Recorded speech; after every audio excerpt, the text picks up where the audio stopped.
This is part 3 of The Spirit Dancer, Tessa Lamar novels, Book 5. Written by Kathryn M. Hearst. Narrated by Holly Adams. Be sure to subscribe to Kathryn's channel where you can find part 4 of this audiobook, along with more of Kathryn's paranormal and contemporary romance novels. Chapter 22. What the hell happened? Bryson took the crying girl from my arms and headed for the house. We had an incident at the movie theater. We need to bandage her arm and have an adult chat. I struggled to keep up with his long-legged strides. I'd called from the car but hadn't gone into the specifics.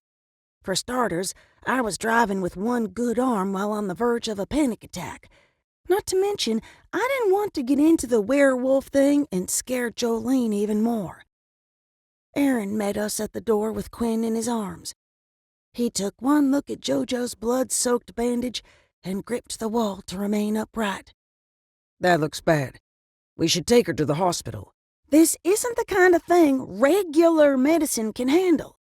I spoke loudly enough for Bryson to hear me and hopefully catch my meaning. You never should have taken her alone. Anger deepened Aaron's voice. While I understood it was the fear talking, his reaction was so un-Aaron-like I didn't know how to respond.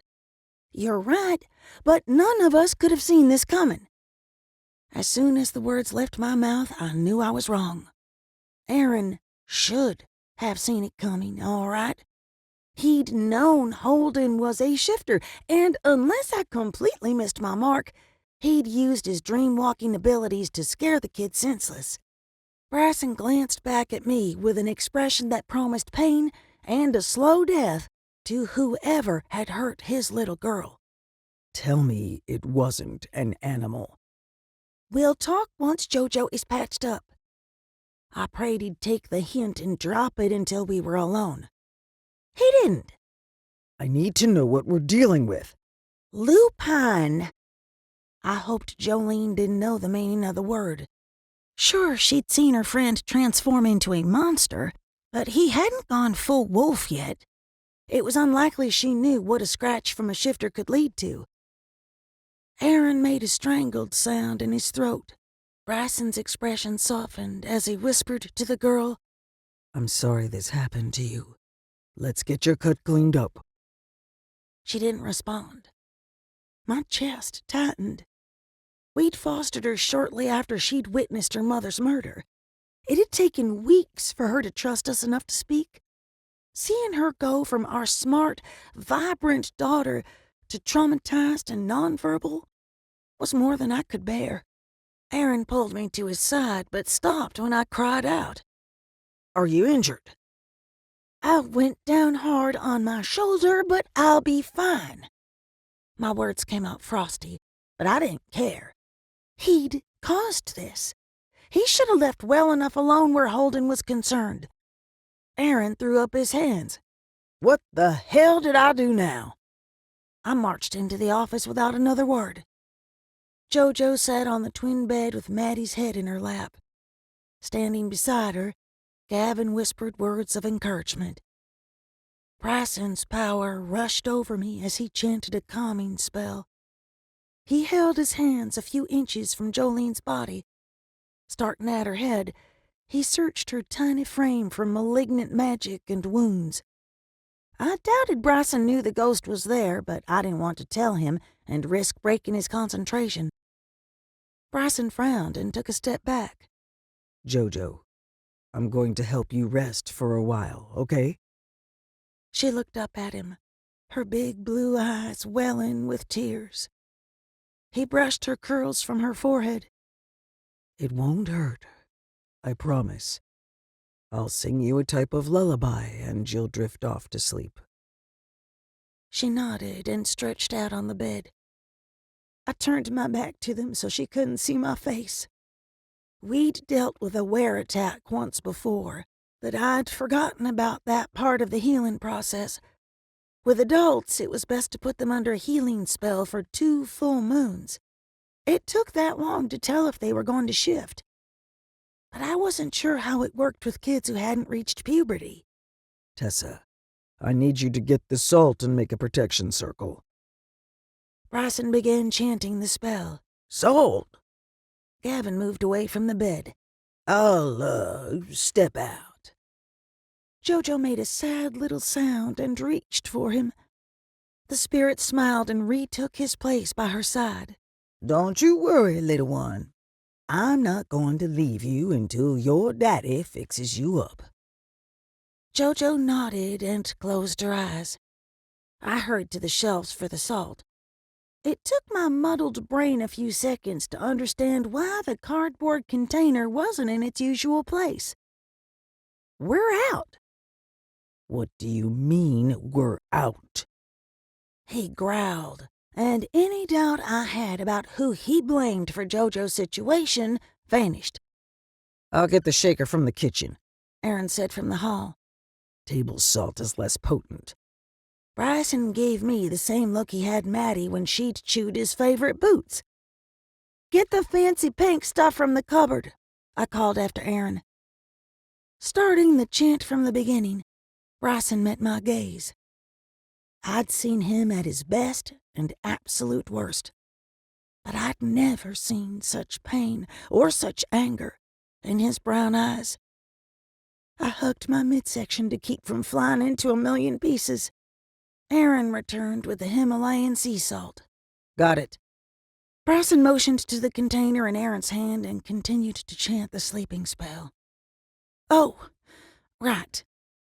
I took it from him. Leaving a trail as I went, I circled the bed. Bryson finished the verse before turning to me. Are we out of anything else? Nope. I bit the inside of my cheek to keep from saying something ugly. I got it. I did. They were angry and scared and needed someone to blame. I'd taken Jojo out by myself. I was an easy target. However, Bryson hadn't seemed all that concerned with us going alone before we'd left, and Aaron had no room to point fingers, only he didn't know it yet. I detected a high concentration of werevenom in her. Bryson raked his hands through his hair. What now? Aaron rocked back and forth on the balls of his feet without taking his eyes off Jolene.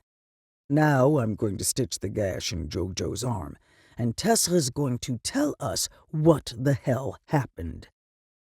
Bryson pegged me with a stare before grabbing a bottle of cleansing herbs, a huge needle, and special thread from the shelves. I sank into the chair far enough away from the bed that I couldn't see him sewing our daughter up like a ripped rag doll. Holden did this, and before you say anything, it wasn't his fault. Holden? I thought you said he was too young to shift. Aaron gaped and went 2 shades past pale, but I couldn't tell if he'd reacted to the news or the first stitch. Bryson winced, but kept his gaze on his work. Usually they don't go through their first change until 16 or so. Let me guess. Severe stress or trauma can bring it on early? I shot Aaron a dirty look. He whipped his head in Bryson's direction. From what I understand, yes. He furrowed his brow and hyper-focused on Jojo's arm. You knew? My anger worked better than anesthesia to dull the pain in my shoulder. I stood and motioned between them. You knew about the dream-walking and you didn't stop him? Aaron started to speak, but I held my hand up. Tessa, neither of us thought it would go this far. Bryson glanced at me for a split second. Is she going to? Staring at the girl, Aaron waved his hand. You know, we won't know for a couple of months. I couldn't look at them. Sure, part of me knew they'd never do anything to hurt Jojo, but that's exactly what had happened. Not months. Years. Bryson's crestfallen expression about did me in, but I wasn't ready to forgive him. Not yet. We won't know until she's older. Girls usually go through their first shift around 13. Gavin sighed.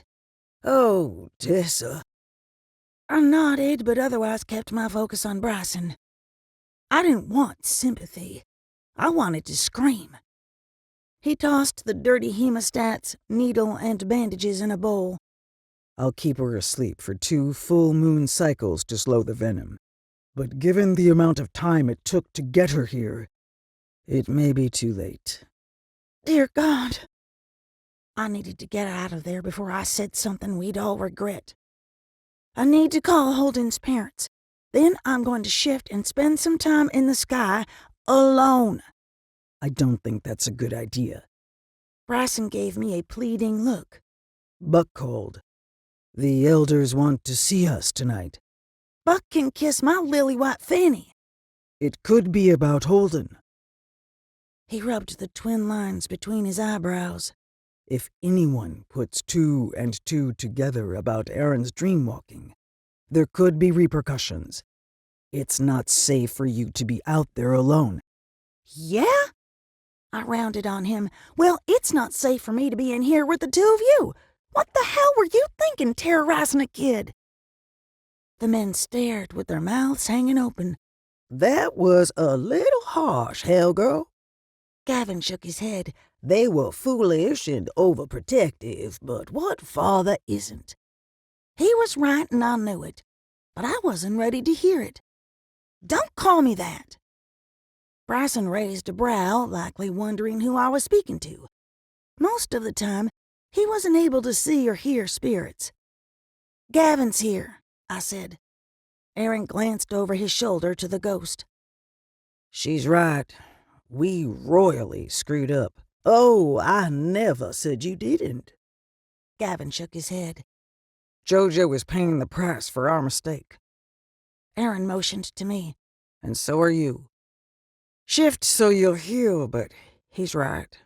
Please stay on the ground. Bryson seemed to have caught the gist of the conversation from listening to Aaron's half. You were hurt? Did he break your skin? It ticked me off that he'd changed his tune and stopped blaming me for what happened the second he thought I might turn furry once a month. Not that I'm aware of, and I'm not about to get naked so you could search for scratches. Bryson stood. I'm fine. I walked out the door and headed for the master bedroom. Tessa, will you listen to me? Even a small scratch can lead to the change. He reached for me, but seemed to think better of it and dropped his hand. If he scratched you, the sleeping spell slows the venom and diminishes the chances of infection. Even if I were bleeding to death, I wouldn't let you put me under. I jabbed my finger against his chest. In case you forgot, Quinn needs to eat. TJ can't stay at Dottie and May's forever. He's going to flip out when he finds out JoJo is sick. He's barely okay as it is. You aren't walking this path alone. Bryson tucked a frizzy curl behind my ear. I know, but I can't dream my way through the next month or 2. People are counting on me. The weight of my words made my shoulders sag and the not-so-dull ache return. To my surprise, he nodded. No sleeping spells, but we'll need to be prepared. If you're infected, it takes time to learn to control the beast. My hands flew to my mouth. Oh my God. You're afraid I'll hurt someone. Not you. The wolf. He paused until I met his gaze. This is different than the firebird. Our spirit animals are part of us. Shifters are dual-natured. When the beast is in control, the human ceases to exist. Funny, half the time when I shift, I still feel like the bird is in control. Don't sell yourself short. You've come a long way since we first met. His expression softened. Will you let me check you for scratches? Sure, but I need to call Holden's parents first. First, you need to get a shower and change out of those bloody clothes. He took my hand and pulled me toward the master bath. My eyes stung as if I might cry. I would have welcomed the tears, anything to relieve some of my stress, but they wouldn't come. I'm scared, Bryson. Me too. He eased his arms around me. After we clean up, I'll call the McAllisters. While I appreciated the offer, I felt like I should be the one to reach out. I was there. I'm sure they'll have questions. He pulled back and met my gaze.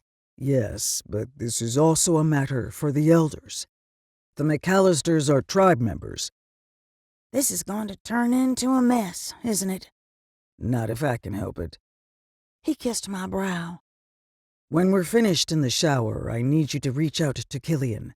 See if he knows of a cure for shifter venom. I'll try. That he'd even contemplate asking my brother for help told me just how much the situation frightened him, and that shook me to my core. Bryson was the strong one. Aaron and I leaned on him more than either of us cared to admit. If he broke, we were all doomed. It occurred to me that Gavin was in contact with Charlie. I bolted for the office. Forget Killian, I have a better idea. Tessa? Bryson followed me. Aaron and the ghost startled when I burst into the room. Gavin, is Charlie still close? Under any other circumstances, it would have ticked me off that I had to go through a third party to reach my grandfather, but I would have walked through hell to speak to him if it meant helping Jojo. Gavin nodded to the foot of the bed. I turned and met Killian's gaze.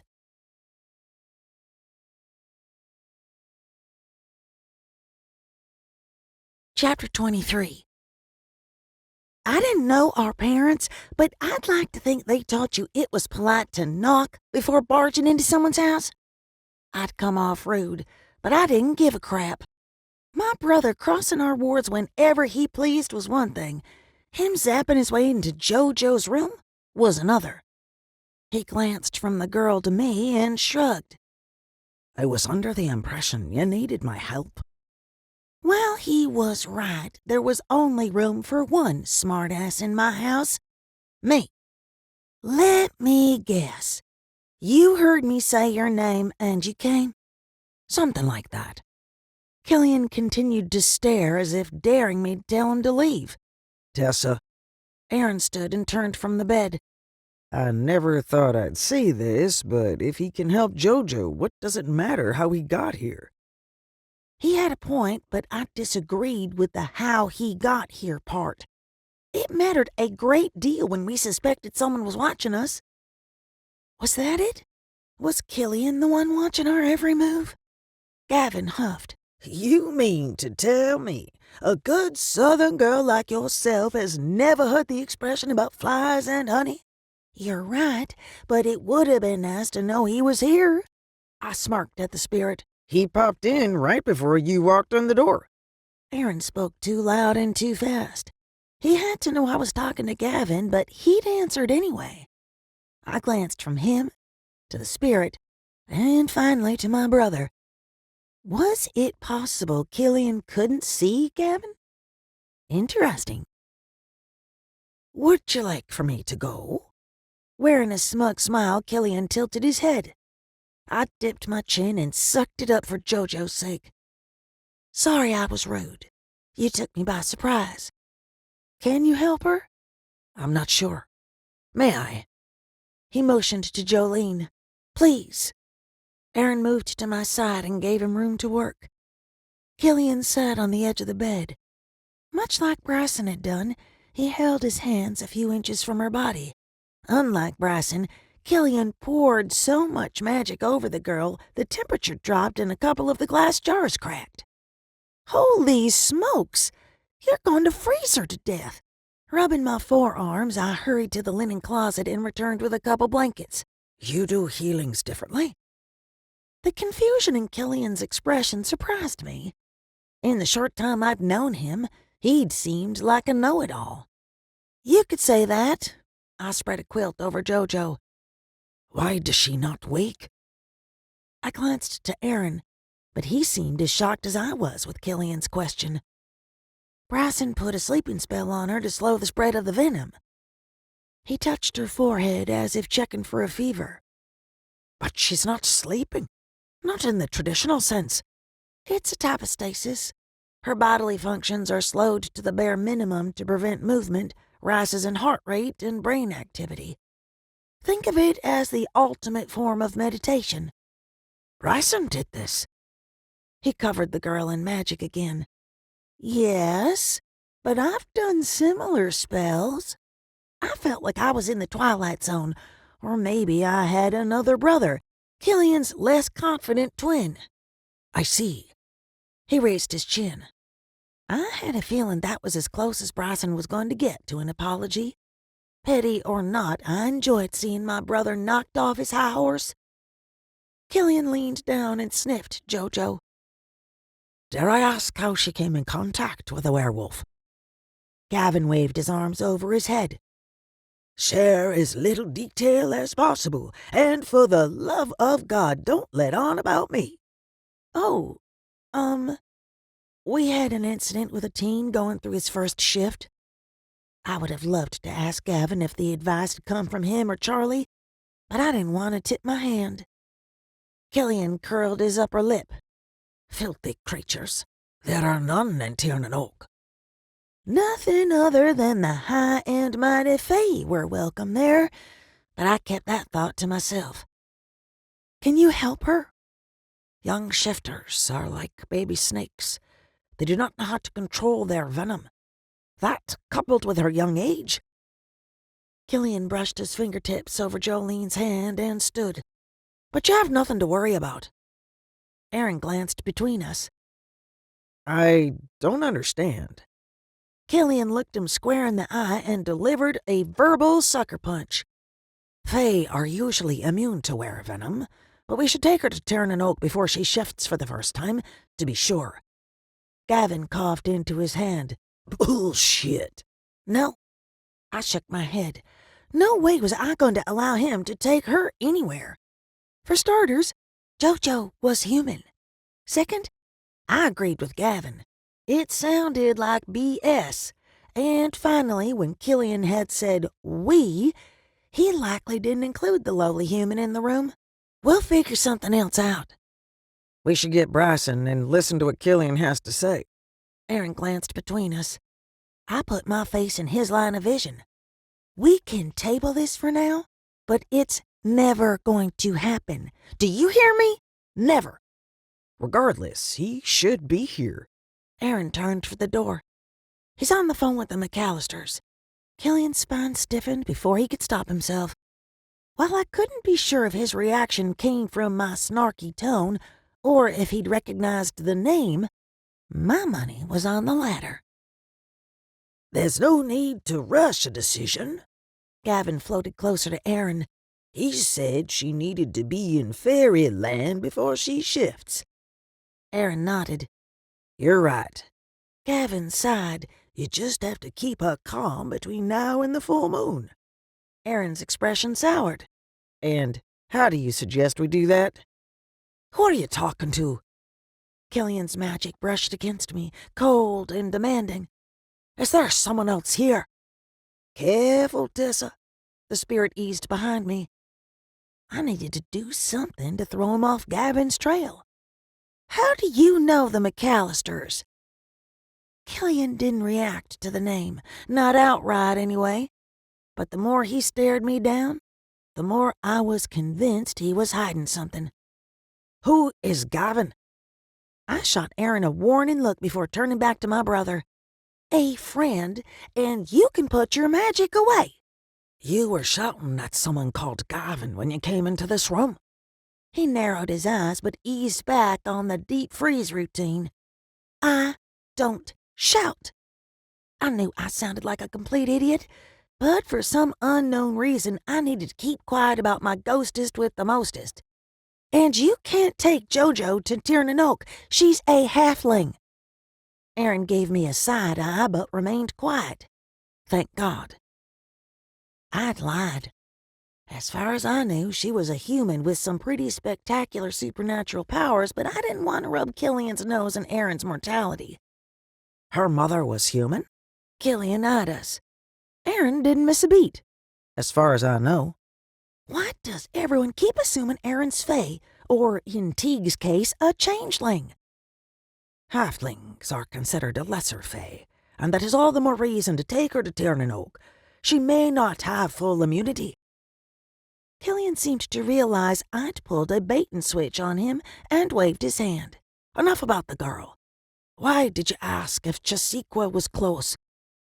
Because I wanted to speak to him. I couldn't figure Killian out.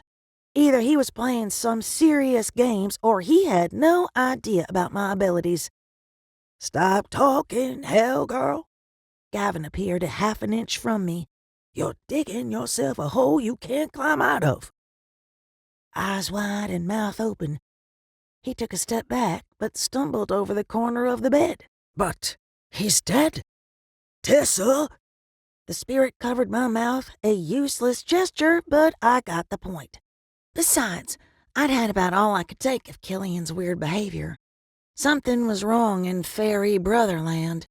The poor guy was acting like he couldn't find his butt with both hands in his back pockets. Gavin mimed praying, "Play down your gifts, deny them. Hell, throw him out of here if that's what it takes." You can speak to the dead? Killian waited for me to reply. When I didn't, he said, "And you are able to read objects, heal the sick, call forth a mythical creature, and conjure fire?" I didn't care for the tone of his voice, like he didn't know if he should be horrified or impressed, but I could ignore it. What I couldn't ignore was the fact he knew so much about me. Did Darlene tell you those things? Yes, but I assumed she was exaggerating. Birth mother or not, she is very proud of you. Oh, she is definitely exaggerating. I hadn't lied, but hopefully I'd said enough to appease my brother and the anxious ghost. Tessa, it's rare to have all 5 elemental magics. When we first met, I was surprised you had 2, given... He motioned to the room or the house or my childhood in general. How you grew up. But this is... I stared at my brother, unsure if I wanted to thank him for the compliment, ask a dozen questions, or punch him in the nose. Elemental magic?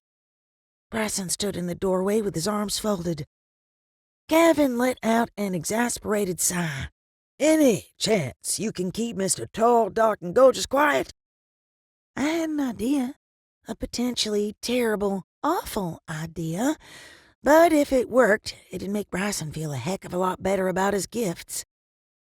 Killian's come to understand we aren't as rudimentary and primitive as he first thought. Bryson raised a brow. Is that so? My brother, on the other hand, turned his head and cursed under his breath. Aaron took in the situation, cracked a grin, and threw gasoline on the embers. Grand Theft Auto over there didn't realize Tessa could speak to spirits. Gavin groaned. Bryson snickered. And Killian? Killian stared at me as if I'd cured cancer, solved world hunger, and risen from the dead before breakfast. So, that's true. I shot Aaron a look that'd scare a buzzard off a pile of guts. He'd heard Gavin tell me to keep quiet. Either he wasn't thinking, or he'd let his dislike of Killian get in the way of common sense. Aaron shoved his hands in his pockets and glanced away. Bryson turned to Killian. Jojo will sleep until I release her from the spell. Let's go sit in the living room and talk. Still a little green around the edges, Killian gave Bryson a curt nod and followed the guys out of Jojo's room. I'll be right there. I need to check on Quinn. I hurried into the nursery, turned to Gavin and whispered, Talk.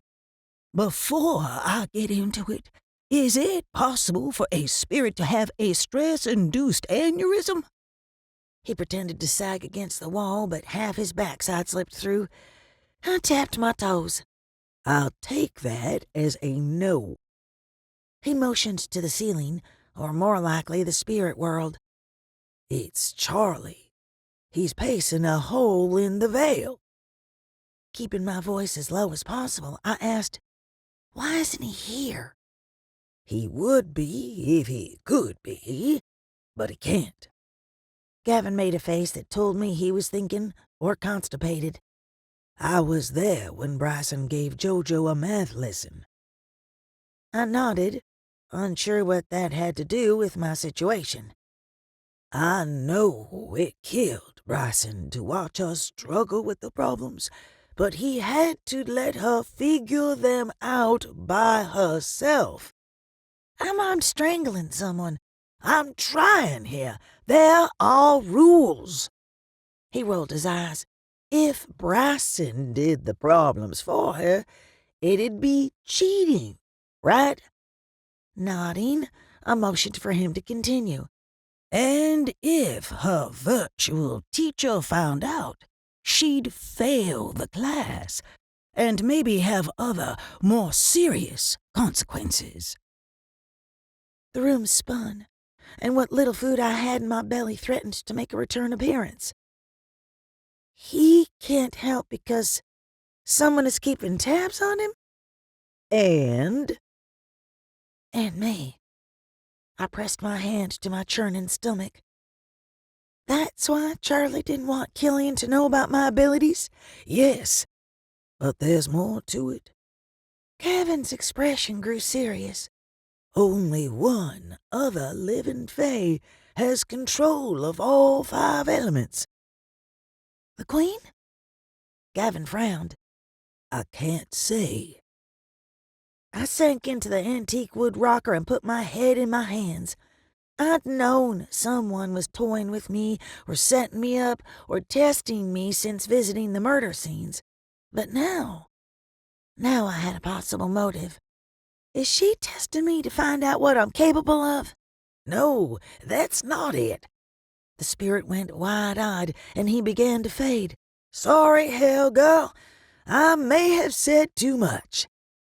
Adrenaline flooded my bloodstream. I couldn't lose him. Not when he was my only lifeline to Charlie, the one person who seemed to know what the hell was going on. Are you in trouble?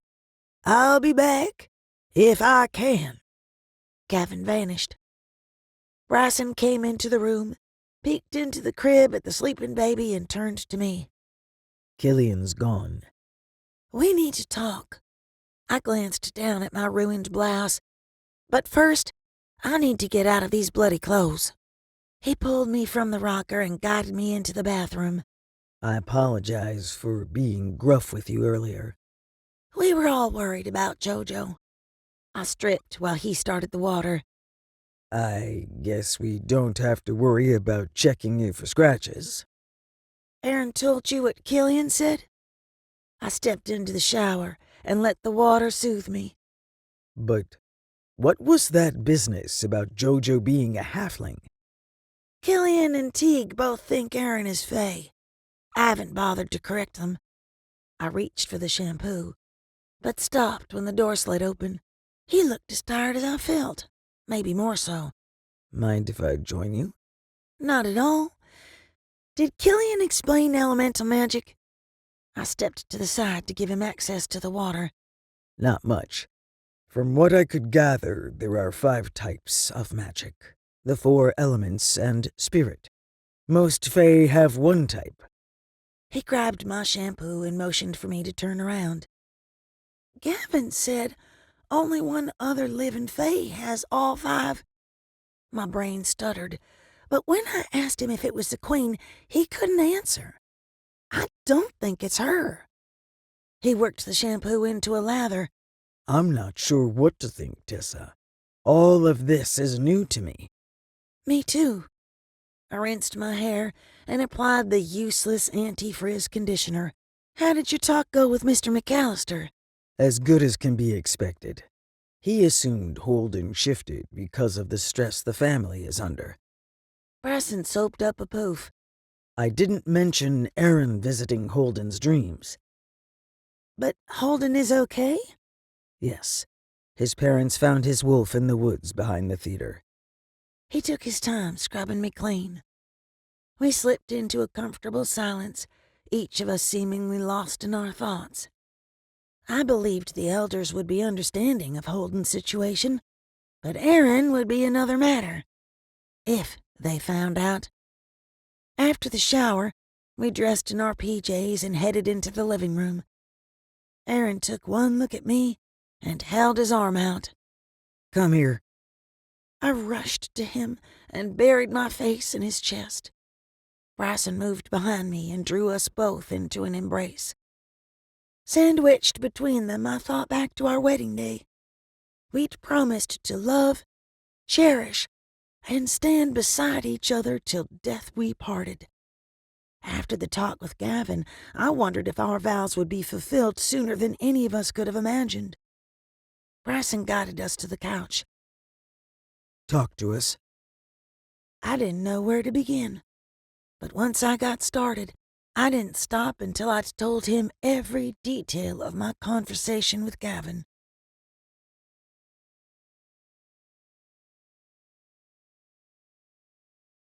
Chapter 24. Another Sunday had rolled around, and like everything else in our lives, this one was different. Aaron had taken the ladies and TJ to church, but Bryson and I had stayed home to keep an eye on JoJo. In a last-ditch effort to save the day, I'd sent Bryson to the store to buy a fresh turkey. I figured he could put it in the fryer while the ladies and I prepared the sides and dessert.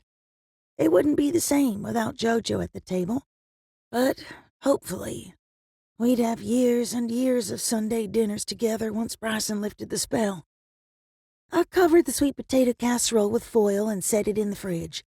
I'd already snapped the beans, fried the salt pork, and set the pot on the stove to simmer until the turkey was ready. The mashed potatoes could wait, but I needed to get started on the cherry pie. "Mom?" JoJo's sweet voice startled me. Whirling around, I pressed my hand to my chest. "You're awake!" I had absolutely no idea why Bryson's spell had failed, but I needed to find out fast. More importantly, I needed to keep her calm. "I'm starved and my arm hurts." She shambled to the fridge, opened the door, and stared inside. "Have a seat, and I'll whip you up some pancakes." Placing my hands on her shoulders, I eased her to the breakfast table. "Did a spirit wake you?" She yawned wide enough for me to see her molars. "I don't think so." I lowered my shields and allowed my magic to flow through the house just in case. If there was something or someone lurking about, I would likely sense them. JoJo gave me an odd look. "Where is everyone?" "At church." Once I was certain we were alone, I pulled the flour, baking soda, and salt from the pantry. She wrinkled her brow. "But it's Monday." "You've been asleep for a while." I didn't dare turn around, for fear she'd see the concern in my eyes. "Blueberry or chocolate chips?" "Both." She scratched her head. "How long was I sleeping?" Bryson came through the front door with both arms full of groceries. He rounded the corner and froze. JoJo? "She just woke up." I forced a smile into my voice. With the werewolf venom in her system, the last thing we needed was to scare her and send her heart racing. "We're alone. No one's come to visit." Bryson nodded, set the bags on the counter. "Why are you guys acting so weird?" She glanced between us. We're parents. I thought we were born weird. He knelt in front of JoJo. How do you feel? "Hungry, and my arm's sore." She made a sour face. "I think I forgot to brush my teeth. My mouth tastes gross." He shot a worried look over his shoulder before turning back to her. JoJo, I need to use magic to check you for infections, okay? She glanced down at her bandages and furrowed her brow. "Because of my arm?" It worried me she hadn't asked any questions about Holden. Part of me hoped she'd blocked it from her memory, but I knew sooner or later it'd bubble to the surface. Yes. Bryson pressed his hand to her forehead. No fever? That's good. "You can check me," JoJo grinned, "but only if Mom gets going on my pancakes." Whoops, I got distracted. I turned my back to them and focused on mixing the batter. Bryson's magic caressed me, but I couldn't turn around. One look at my face and she'd know something was more wrong than a simple cut on her arm.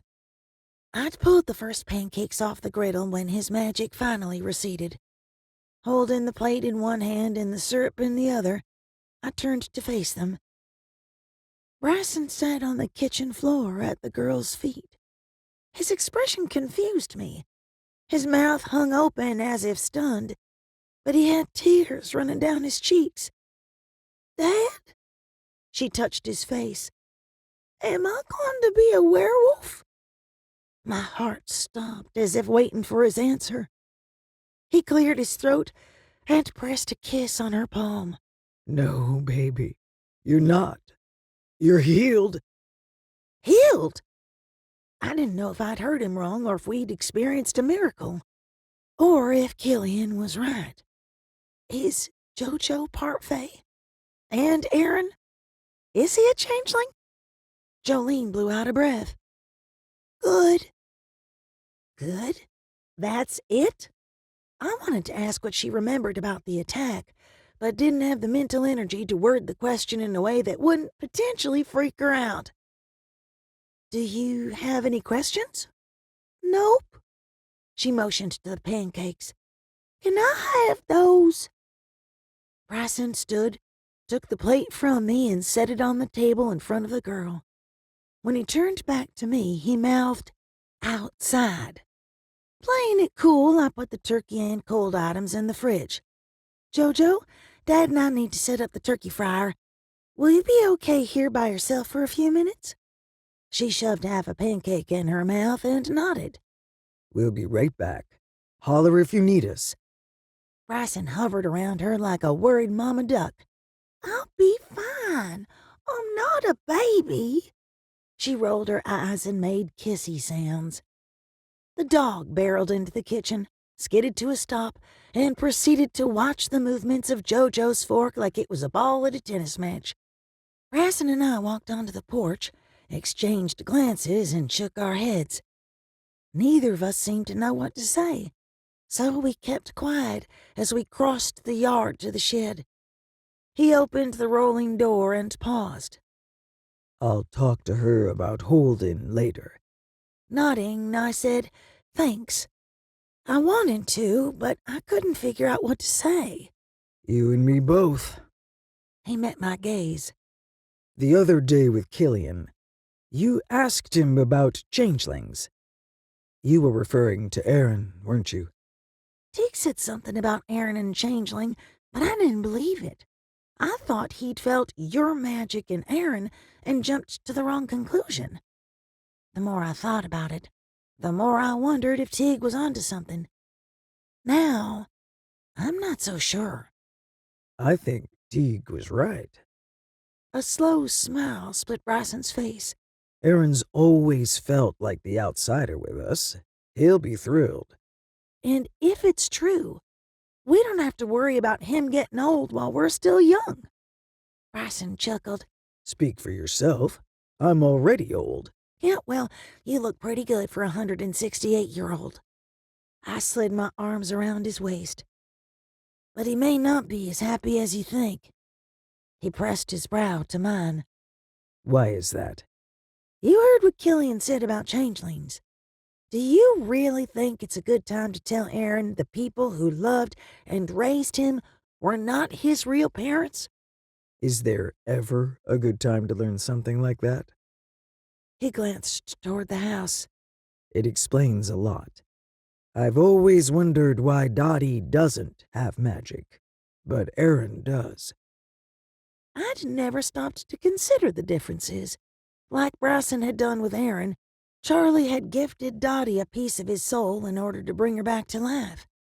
Now that I thought about it, I had questions. A lot of them. I pulled back and met his gaze.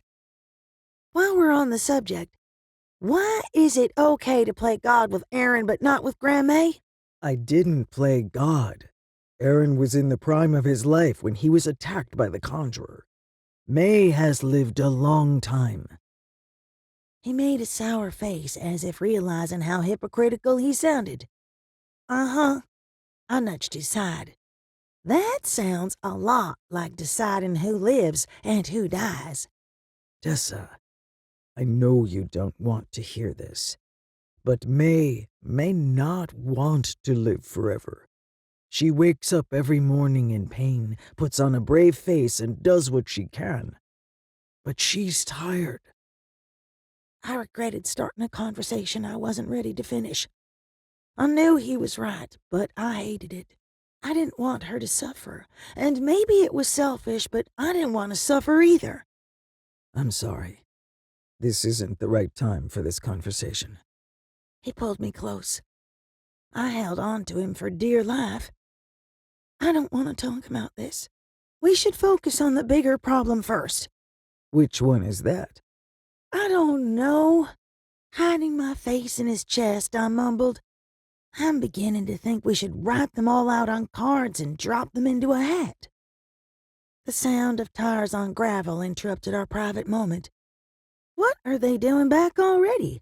Church isn't over for another half hour. That wasn't the SUV. Bryson took my hand and half dragged me to the front yard. Buck Oldham and two tribal elders climbed out of the old truck. The men glanced around the property, but Buck stared at us. I pasted on a smile and spoke without moving my lips. What the heck are they doing here? Don't know, but follow my lead. He released my hand and strode to the men. Good morning. We weren't expecting you. Buck stared down his nose at Bryson. Quite the feat considering he was a foot shorter than my husband. I'd hoped to catch you at church this morning. Bryson's shoulders tensed. Jolene wasn't feeling well. So I heard. Buck nodded to the house. Is there somewhere private we can talk? I didn't like the sound of that one bit. Bryson had said the elders wanted to speak with us, but with everything else going on, I'd forgotten. We can talk here.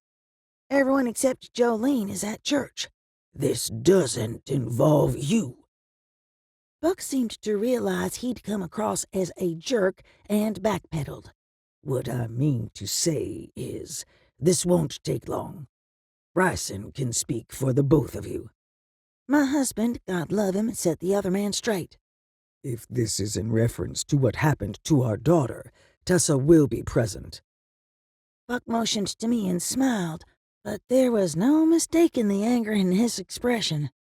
Lead the way. Let's sit outside. I'd rather Jojo not overhear us. Bryson motioned to the wrought iron table and chairs beneath the oak tree.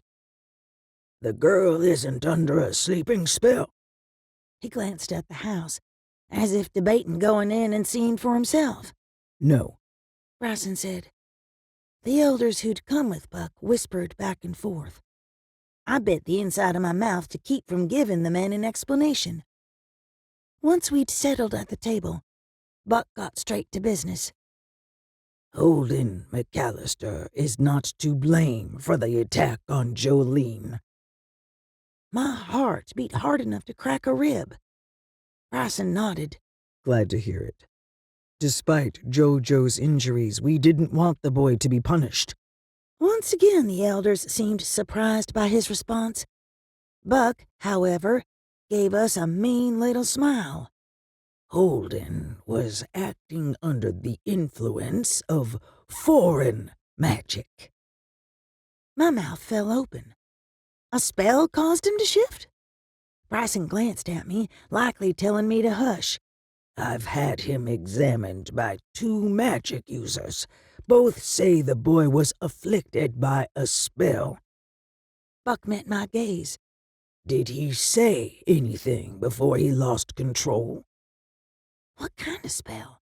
He had been acting lovesick, but who in their right mind would put a love spell on a teen boy? I immediately thought of Jojo, but that didn't make any sense. As far as I knew, her only gift was speaking to the dead.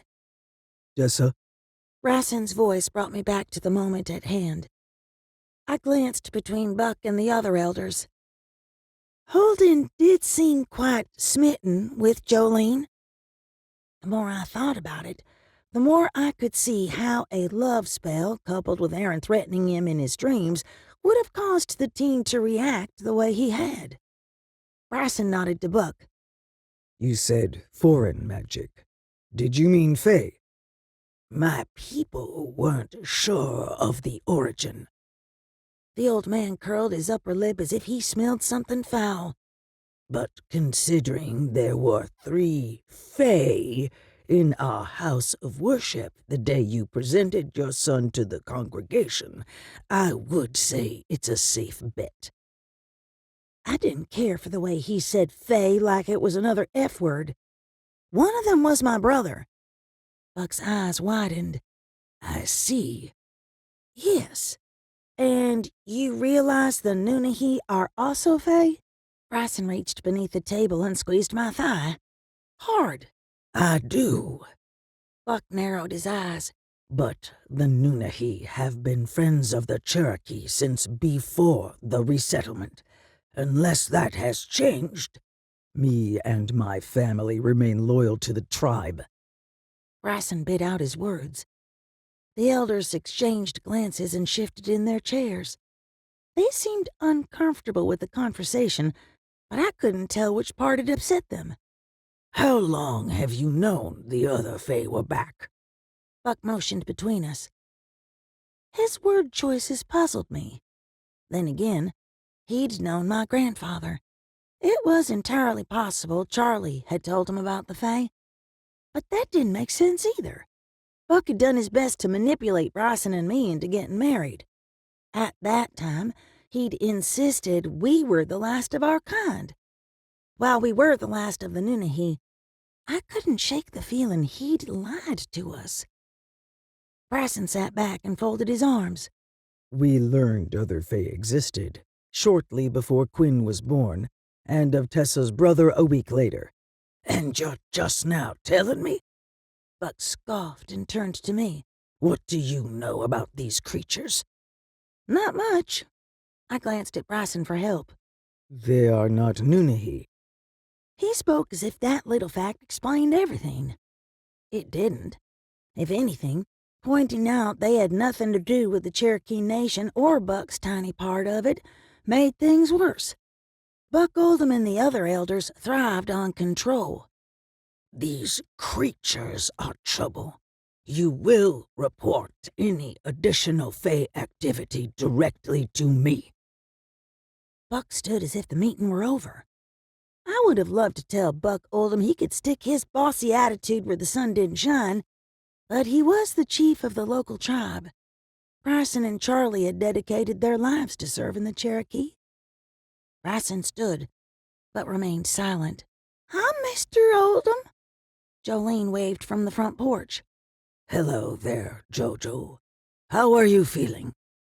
He walked toward her without as much as a glance in our direction. I understand you were hurt the other day. Bryson muttered under his breath and jogged toward the house. Jojo, you shouldn't be out here. You're sick. I wanted to order her back inside or to zap Buck with a tiny fireball, but all I could do was watch the oncoming train wreck in slow motion. She gave her father a "what are you stupid" look. "But you said I was healed." The elders went wide-eyed, and one of them gasped out, How is that possible? Bryson muttered under his breath. Buck Oldham marched up our front steps. Where were you hurt? Likely picking up on the adult's tension, Jojo took a step toward the door. She glanced from her dad to me to the jerk in front of her. "My arm." Buck reached out as if to grab her, but seemed to think the better of it. May I see it? We were shocked. It was like a miracle. I'd be damned if I was going to stand there and let him scare a defenseless child. However, I knew better than to bite the hand that could smack us into next week. "She woke up this morning, healed." Bryson shot me a WTF look before turning back to Buck. There is no trace of venom. Jojo took advantage of the old man's momentary distraction and darted back into the house. As if in a daze, Buck stood and closed the distance between him and Bryson. The child is half human, half Nunnehi. He folded his arms and stared at Buck as if daring him to contradict him. She's Fae. He nodded to the elders before turning back to Bryson. And capable of bespelling Holden. Flashbacks of the hell we'd gone through when the elders discovered Aaron had magic stole my breath. I didn't want to believe Buck would hurt a child, but I wasn't so sure. No. Bryson shook his head. Her only gift is speaking to the dead. Well then, she has nothing to worry about. Buck turned and marched to his truck. I didn't like the sound of that. I'll let the McAllisters know the girl wasn't infected. The two elders followed him, but they seemed unsettled.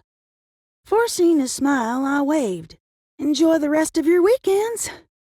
Bryson waited until they'd driven away before shaking his head. We need to tread lightly with him, or this will end badly for Jojo. You mean for all of us? Bryson nodded.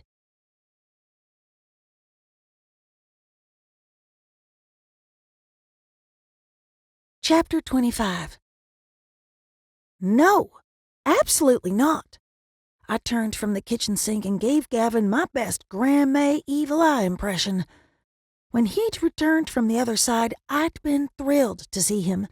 Silly me, I'd hoped he had news or advice or something useful. Nope. Gavin Partridge had lost his ever-loving ghost mind. Think about it. He came close to whining. The dog is the perfect cover for me. I can keep an eye on everything without having to worry about anyone catching on that I'm here. I glanced at the chocolate lab, who was sleeping on her back with her legs in the air like a stunned baby goat. It's not good for her, but it's great for me. This time he did whine.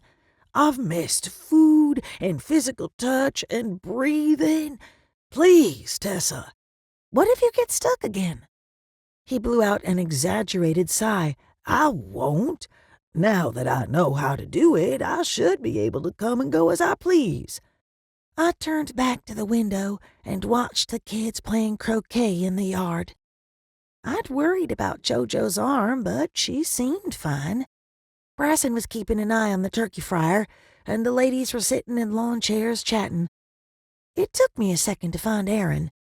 He'd stepped away from the others to take a call, and judging by his pacing, it was work.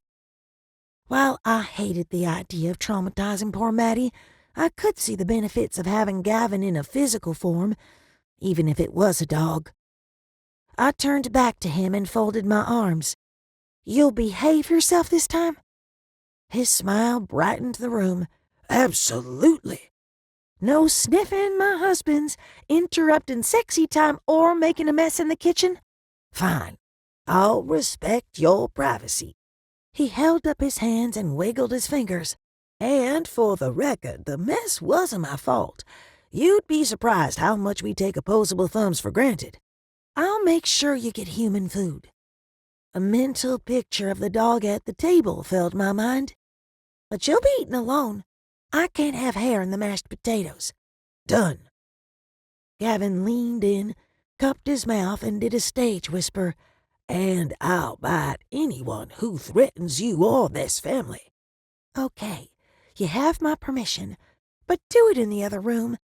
It breaks my heart every time Maddie makes that sad howling sound. I walked to the stove to check on the potatoes. Yes! Gavin floated out of the kitchen. Maddie, come. Who's a good girl? Who is? Aaron came through the front door and headed straight for the kitchen. Something smells amazing in here. Thanks, but why do I get the feeling you didn't come in here to compliment my cooking? I dipped a clean spoon in the stuffing and held it up to his mouth. He took a bite and hummed his appreciation. I'll deny saying this, but that's even better than Grandma's. Now I know you're buttering me up. I shoulder-checked him. Was that Samuels on the phone? Yeah. He ran his hand over the back of his neck. Maddie/Gavin padded into the room and sat at my side. I dropped the spoon in the sink and glanced out the window to an empty yard. Where is everyone? The farmer who owns the land behind us called 911. Aaron turned me to face him. He claims he saw a monster-sized gator eating a man down by our lake. My hands flew to my mouth. Please tell me it isn't anyone we know. My thoughts drifted back to what Charlie had said to Jolene. TJ would be with us for a long time. Could it be Tank out there? No one except blood relatives could trespass on our land. The new and improved ward saw to that. If it wasn't Tank, it had to be a cousin of some sort. I don't know yet. The first responders are there now, but I haven't heard anything. He sighed. Samuels and CSI will be here soon. My brain seized up like an overheated engine. How did the killer get on our property?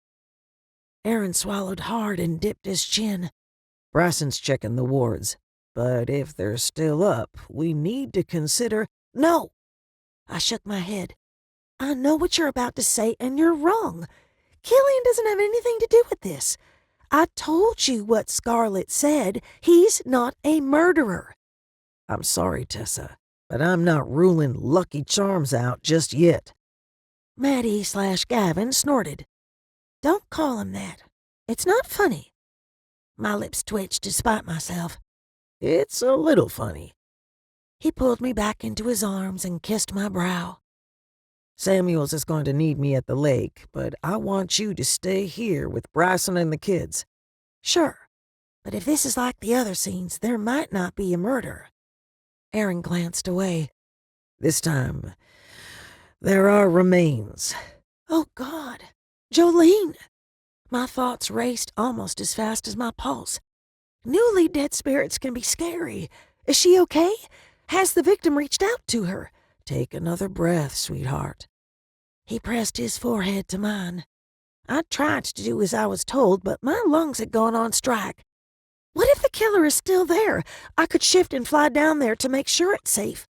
I'd feel better with you here, ready to incinerate anything that gets close to our kids. I could get behind that idea. Okay. Maddie/Gavin barked.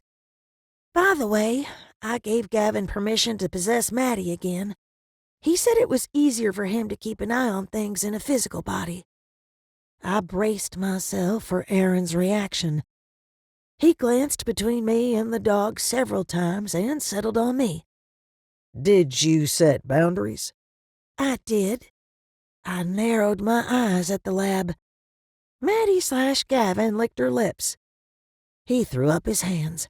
What's done is done, but that's not funny.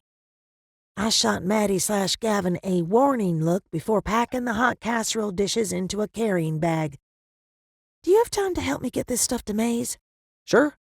He balanced the remaining food in his hands and headed for the door. By the time we'd delivered the side dishes and desserts to Grandma Maze, the first of several marked OCPD cars, a CSI van, and 2 plain gray sedans had pulled into the yard. I couldn't help but stare at the abandoned lawn chairs and kids' toys. The people I loved most in the world had been outside, exposed and vulnerable, while a murder had taken place less than a half a mile away. Keep everyone inside. I'll be back as soon as I can. Aaron pressed a kiss to my temple before bounding off the porch to meet Samuels. So much had happened since Charlie had died. Some good things, like Bryson and Aaron and the kids. And some bad. I'd had about all I could take of murders and monsters and loss. Maddie/Gavin glanced up at me. Tail still, tongue inside her mouth. She stared, as if waiting for me to say something. I scratched the soft spot behind her ear. Remember, you promised to behave yourself. She made a happy grunting sound that I swear sounded like she'd asked for more. Come on. I patted the side of my leg and made kissy sounds. The dog huffed and followed me inside Grandma's. The smell of fresh baked bread and something sweet made my stomach growl.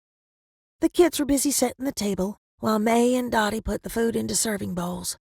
Quinn's cries and Bryson's humming drifted from the front room. Dottie brought the mashed potatoes to the table. "Is Aaron with the officers?" "He says he'll be back as soon as he can, but these things can take hours." TJ gave me a toothless grin. "Can we go see the body?" My mouth fell open. He'd come face to face with his mother's skinless ghost a few weeks before. I'd expected him to be scared, not acting like the circus had come to town. Absolutely not. I went to the sink to wash my hands. Jojo joined me. "I think it would be cool to see Dad working a case. I'll take you into the station one day." While I agreed with her in theory, I doubted homicide detectives participated in Bring Your Child to Work Day. TJ groaned. "That's no fun. We want to see the blood and guts in the white body drawing." Jolene rolled her eyes. "It's called a chalk outline." "Somebody has been watching too much grown-up TV." May motioned to the table. "Finish setting out the napkins, TJ." Bryson poked his head around the corner.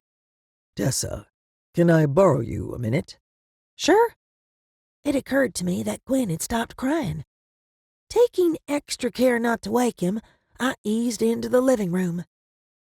The baby wasn't sleeping. He was in his carrier staring at the dog. That's odd. I didn't think he could see that far. I ran my hand over his peach fuzz head. Fair warning, I gave Gavin permission to possess the dog again. "Ah, so that's what he's staring at. Another thing he got from you?" I couldn't help but sigh. Poor kid. Bryson lowered his voice. "Someone tampered with the wards earlier." Oh, thank God. I pressed my hands to my cheeks and shook my head. It's awful someone died, but I was worried we'd lost another family member. "I had the same thought." He squeezed my shoulder. "Did you sense any changes in the wards earlier?" I don't think so. He ran his hand over the back of his neck. "This killer seems to know a lot about you. How you read the scenes, your exact height, where you live, and how to break through our wards." My appetite shriveled more with each word. He stared directly into my eyes. "I think it's time we load everyone up in the SUV and head for the mountains." I wanted to argue, but he was right. We had 2 elderly women and 3 kids to think about. But there was a problem with running away. Several, actually. Aaron can't go.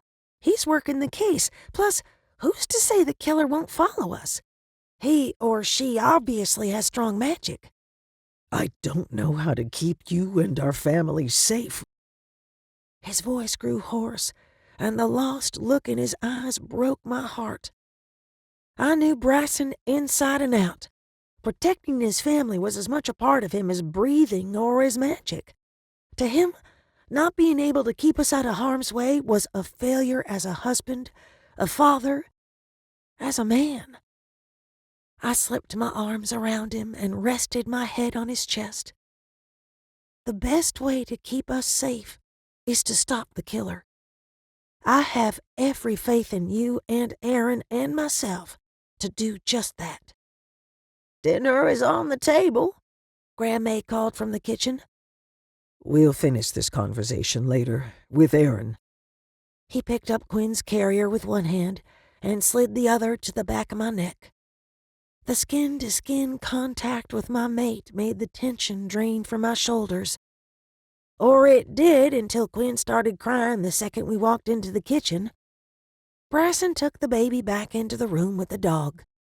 Quinn stopped fussing like someone had flipped a switch. Bryson brought him back into the kitchen, and he cried again. It would have been comical if it wasn't so dang weird. Not wanting to miss my chance at a peaceful dinner, I turned to my great-grandmother and pressed my hands together.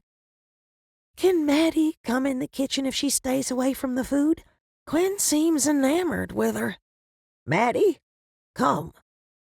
Grandma narrowed her eyes at the poor dog. You'd better stay in that corner and not even think about this food. The dog groaned and hung her head, but the drool hanging from her jaws told me she was thinking about it all right. We settled in for what I hoped would be a quiet meal. Jojo glanced over the food and wrinkled her nose.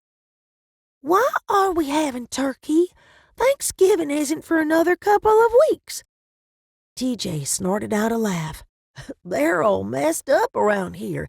Dead bodies, turkey any old day, and they forgot Halloween. The adults at the table froze. Even Grandma, who always had something to say about his sass, went wide-eyed. I wasn't going to earn the Mother of the Year award any time soon. Halloween had come and gone sometime between Killian showing up in our driveway and the Mom's Gone Wild dedication ceremony. With the million things going wrong in our world, we'd all forgotten. Still, there was no excuse. I caught Jolene's eye. I'm so sorry. Can we have a late Halloween? I'll buy lots of candy and we can watch a Micah Sterling marathon. Yes, that's even better than trick-or-treating. She hopped up and threw her arms around my neck. And we can go down to the lake and look for blood. TJ wiggled his brows.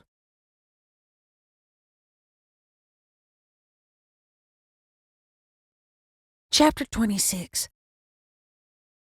Bryson and I tucked the kids into bed and settled on the couch for some quiet time before Quinn woke for his 9 o'clock feeding. After the disaster of a day, I wanted nothing more than to watch a cheesy romance movie and put my feet up. Bryson glanced around. Where's the remote? I bit back a groan. One of the things I loved about being pregnant was how he and Aaron had waited on me hand and foot. I hadn't poured my own tea during my entire last trimester, and they'd stopped asking me where everything was.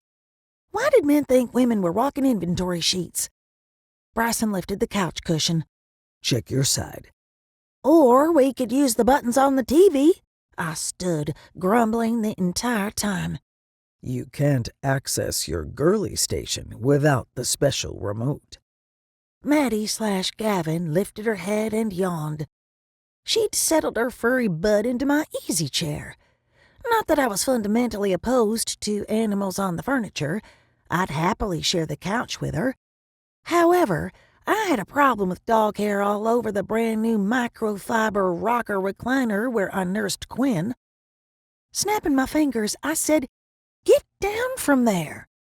The dang dog gave me a dirty look, but didn't move. A split second later, the television powered up and switched to the romance station. Bryson glanced from the TV to my empty hands and back. Did you butt dial the channel? How could I butt dial anything when I'm standing up? I turned my attention to the dog. Did you do that? She snorted and nosed the remote onto the floor. Bryson scratched his jaw. This is going to take some getting used to. Tell me about it. It's been a long day. Bryson sat and pulled my feet into his lap. Let's watch the movie. My phone went off with Aaron's ringtone. Dang it! I hated to miss out on my first foot massage since giving birth, but I couldn't ignore him when he was calling from a crime scene. I snatched the cell from the coffee table. Hey, how's it going down there? I hate to ask, but I need you to come to the lake. His tone sent a chill skittering down my spine. There are mirrors here, but otherwise it's different. Can you come? I loathed the idea of trudging to the other side of the property at night, alone, with a magic-wielding homicidal maniac on the loose. Sure, I'll be right there. But could you send someone to walk with me? Samuels is on the way. Aaron sighed. Thanks, Tessa. I disconnected the call and turned to an unhappy Bryson. To my surprise, he didn't argue or list the reasons why it was a bad idea for me to go. He simply stood and grabbed my hoodie from the coat rack. I couldn't wrap my brain around his reaction. I mean, part of me was impressed that he trusted me enough to handle the situation, but another part wondered what had changed. Bryson was never one to let me run headlong into trouble without a lecture. "Aaron's sending Samuels to walk with me." I heard. He plopped back down on the couch. Be careful. "Will do." Tilting my head, I waited for him to say more. The longer he remained silent, the more I worried. "What's wrong?" I had every intention of using the movie as foreplay, but it's probably a good thing Aaron called. He yawned, the sort of yawn that seemed to come from the bottom of his soul. I'd likely fall asleep in the middle of sex. I couldn't help but laugh. "You say the sweetest things." I try. Bryson rested his head against the couch cushion and closed his eyes. I wanted nothing more than to use his shoulder as a pillow, but I had a freaking murder investigation to get to. "I'll be back as soon as I can." I'll be here. Bryson patted the couch, and Maddie/Gavin hopped up beside him. With my possessed dog. Samuels met me on the front porch. The man was a decade older than me, but he looked closer to Dottie's age in the harsh floodlight. Gruesome murder scenes could do that to even the hardest detectives. I took in his emotionless expression. "Is it that bad?" Worse. He ran his hand over his closely cropped hair. This time the guy left the body behind. Or parts of it anyway. "Great. Just what I want to see in the middle of the night on my family's land." "The neighbor might have spooked him." I forced a smile to lighten the mood. Samuels nodded, but otherwise didn't say a word as we walked to the crime scene. I'd worked plenty of nighttime investigations, but this was different. The yellow tape surrounded the small beach where I used to play as a child. The floodlights illuminated the rope swing where TJ pretended to be Tarzan. Technicians sorted through sand mere feet from where Jolene built castles. Aaron met us at the top of the common approach path. He looked exhausted, but more than that, he looked haunted. I hated to ask you to come down here. This is a rough one. The sinking feeling I'd had after first learning about the murder returned. "The victim, is it?" It's hard to say. He shook his head. Stick to the perimeter. There's no reason for you to see the remains. I didn't like the sound of that. Aaron and Samuels went back to work while I suited up in the paper jumpsuit, complete with booties and gloves. At first glance, the scene looked identical to the others. It wasn't until I crossed the tape that I noticed the charred earth sticking out from beneath the white tarp covering the remains, or what I assumed were the remains. Whatever rested beneath the plastic wasn't bumpy enough to be a body. Pushing those thoughts from my mind, I walked to the first of a dozen or so mirrors. I lowered my shields and let my magic flow from my fingertips as I touched the piece of glass. Images flashed through my mind so quickly, I had a hard time making sense of them. A man fishing. A wolf the size of a pony behind him. Blood spraying. Flesh tearing. So much gore. Every fiber of my being screamed for me to pull my hand away, but I couldn't. The victim went limp, but the wolf kept ripping, gnawing, eating the body. Something must have caught its attention because its head shot up. The animal scented the air, turned, and ran. A wolf? Not a gator? Maddie/Gavin came barreling down the path from the house like she had the devil on her tail. She stopped, sniffed, and darted off to the side into the bushes. Her movements reminded me of the damned wolf, so much so that a shot of adrenaline sped my pulse. "Aaron, could you come over here?" I squinted to where the dog had disappeared, but the bright floodlights made it impossible to see outside of their glow. And easier for something to hide. What's up? He hurried to my side. Maddie's out there. I saw her run into the bushes. I nodded toward the place she'd disappeared. Are you sure the responding officers cleared the scene? He winced and glanced back toward the house.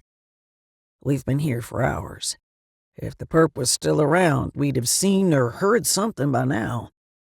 Right. I chewed my lower lip. What exactly did the neighbor say he saw? He said the gator had to be 20 feet long, but it had a human torso and arms. Aaron tilted his head. What did you see in the mirrors? I've only read one, but I saw a wolf. His eyes widened. Hard to mistake a gator for a wolf. Yeah. I walked to the next mirror. I'll keep going. See if I can make sense of this. He shoved his hands in his pockets and followed me. Let's get this over with. The next reading started the same as the first. A man fishing on the shore. From behind, he didn't look familiar, but it was hard to tell. My family's dress code consisted of jeans, t-shirts, flannels in winter, and ball caps. Heck, some of my female relatives dressed the same way, unless they were going to the bar. The wolf stalked up behind the victim, but before it reached him, the image blinked in and out like a television with a wire antenna. When it came back into focus, a gator was eating the man. It blinked out again, and the animal changed into a wolf. Another blink, and the animal was a panther. What the unholy hell? I dropped my hand. Did forensics identify what kind of animal did this? Aaron frowned and shook his head. Not yet. I need to see the body. I turned from the mirror and made it to the edge of the tarp before Aaron took my arm. Tessa, wait. His expression told me there was more going on beneath the plastic than he'd let on. Show me! My voice came out strong and commanding, a miracle as far as I was concerned. Nothing, and I mean nothing inside me felt strong. I knew, beyond a shadow of a doubt, that Aaron had identified the victim. Maddie/Gavin raised Cain from somewhere in the bushes.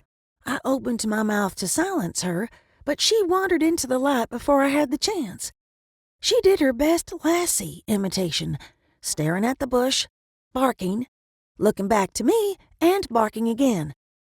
Whatever she was going on about must not have been too serious, or she would have growled. Give me a second! I glared at the dog and turned back to the victim's remains. Aaron stepped in front of me, blocking my path. Come with me. No, I want to see. I motioned to the tarp. Samuels moved to my right, hooked his arm in mine, and half dragged me away from the remains. We found scraps of clothing. Samuels? Aaron followed us, and judging by the edge in his voice, he was not happy with his partner. I stopped walking and jerked my arm free. For the love of Pete, someone tell me who it is! Several officers and techs turned and stared, but none would meet my gaze. It was like everyone knew except me. Aaron took my hands in his and swallowed hard. We recovered part of a Grateful Dead t-shirt. My knees buckled, and I couldn't seem to get enough oxygen to my brain to think straight. Stone was the only person I knew who would wear such a thing.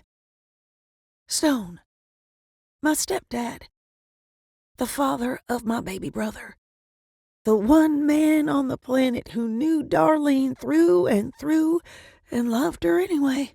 No! I shook my head hard enough to crack a few vertebrae. You're wrong. What in the world would he be doing out here, fishing? Aaron moved in for a hug, but I sidestepped him. Laughing and waving my arms as if drowning on dry land, I said, he doesn't fish. He doesn't even kill bugs. He's a vegan, for crying out loud. Aaron and Samuels exchanged surprised glances, but I didn't know if they were shocked at my hysteria or my line of reason.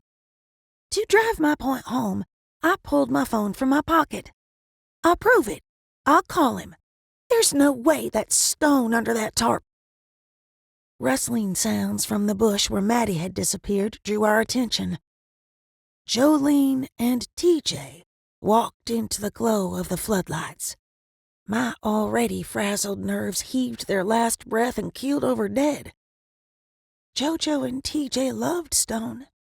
He was her step-grandfather and his cool uncle. Wide-eyed, JoJo asked, "Daddy, is that Granddude Stone?"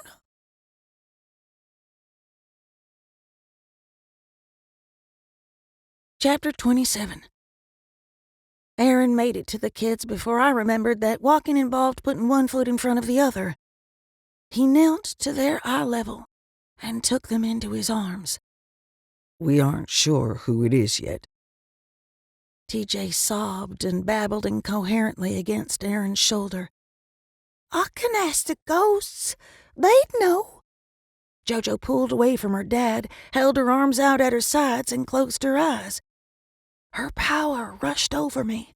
"JoJo, no!" It was one thing for me to use magic in front of the officers and techs.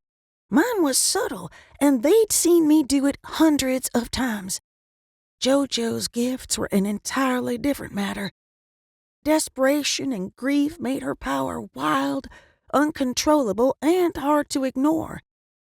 A gale blew across the water, causing leaves and small branches to rain down over the area. The officers and techs shouted and scrambled for cover. A flash of white material caught my attention as the tarp flew past me and tangled in a tree. Maddie/Gavin bolted for JoJo. 80 pounds of chocolate-colored determination barreled into Jolene. Aaron shouted. I screamed. But we were too late. Girl and dog hit the ground with a meaty thud. "Get off!"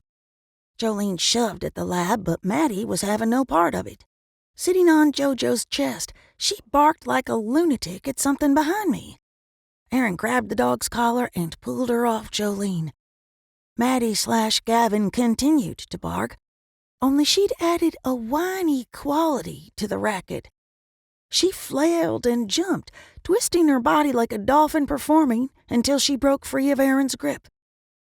The dog darted directly into the crime scene, straight toward TJ. His little face frozen in a silent scream. He stared down at chunks of meat and bone, all that was left of the victim. My feet suddenly remembered how to function.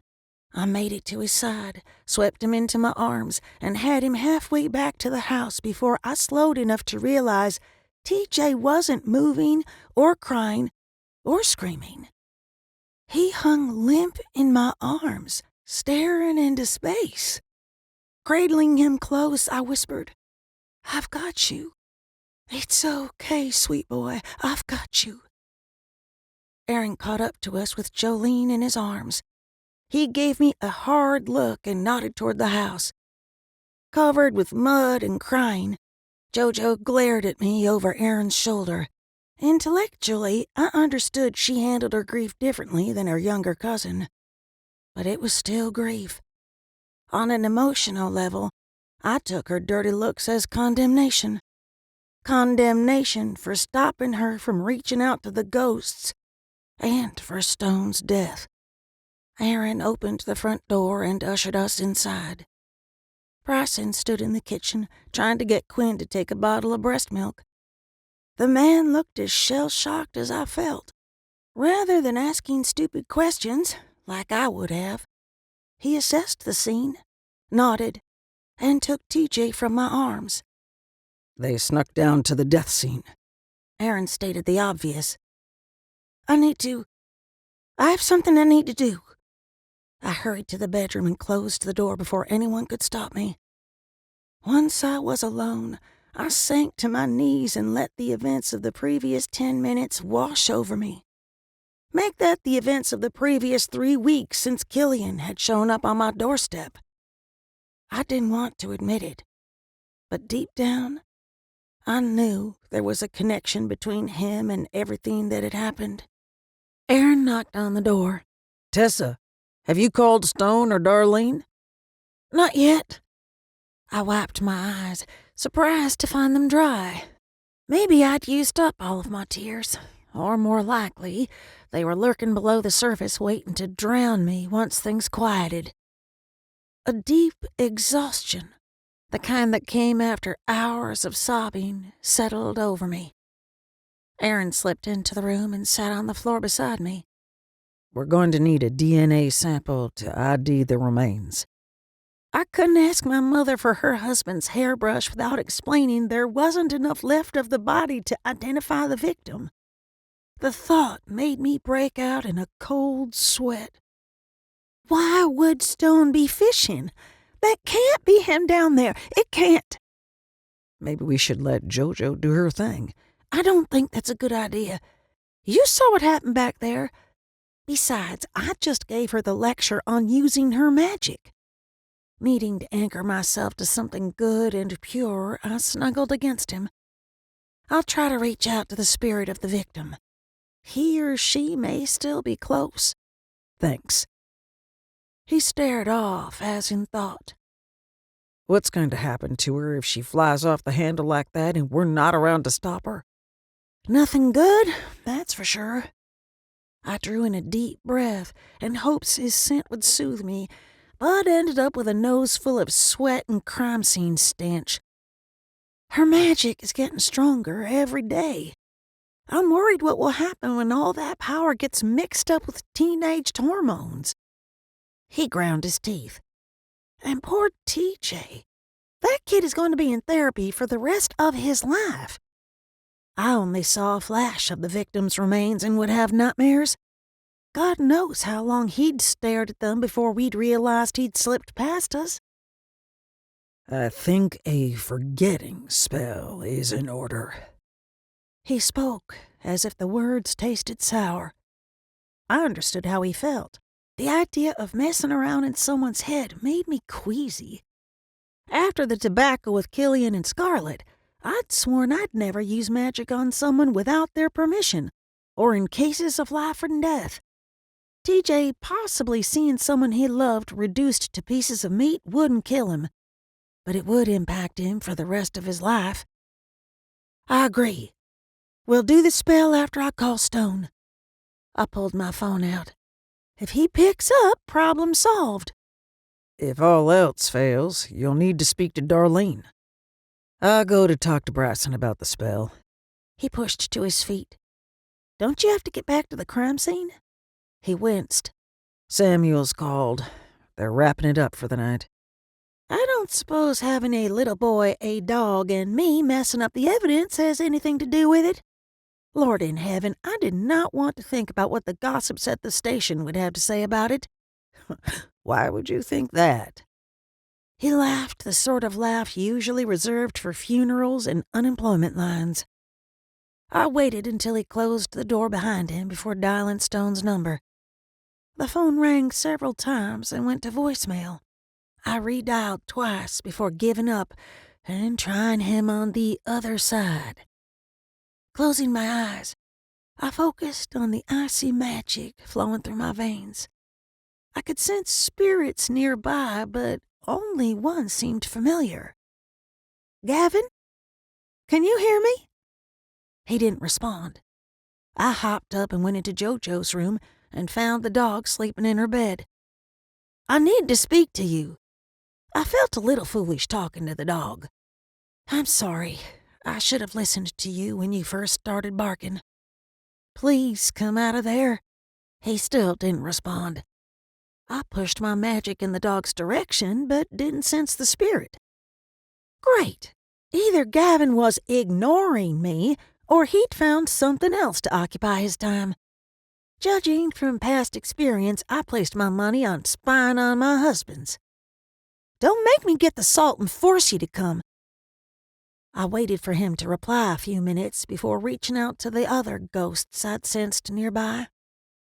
One by one, I brushed my magic against their essences. Most were old souls who'd been dead longer than I'd been alive. Only one felt like a new arrival to the spirit world, but they seemed at peace.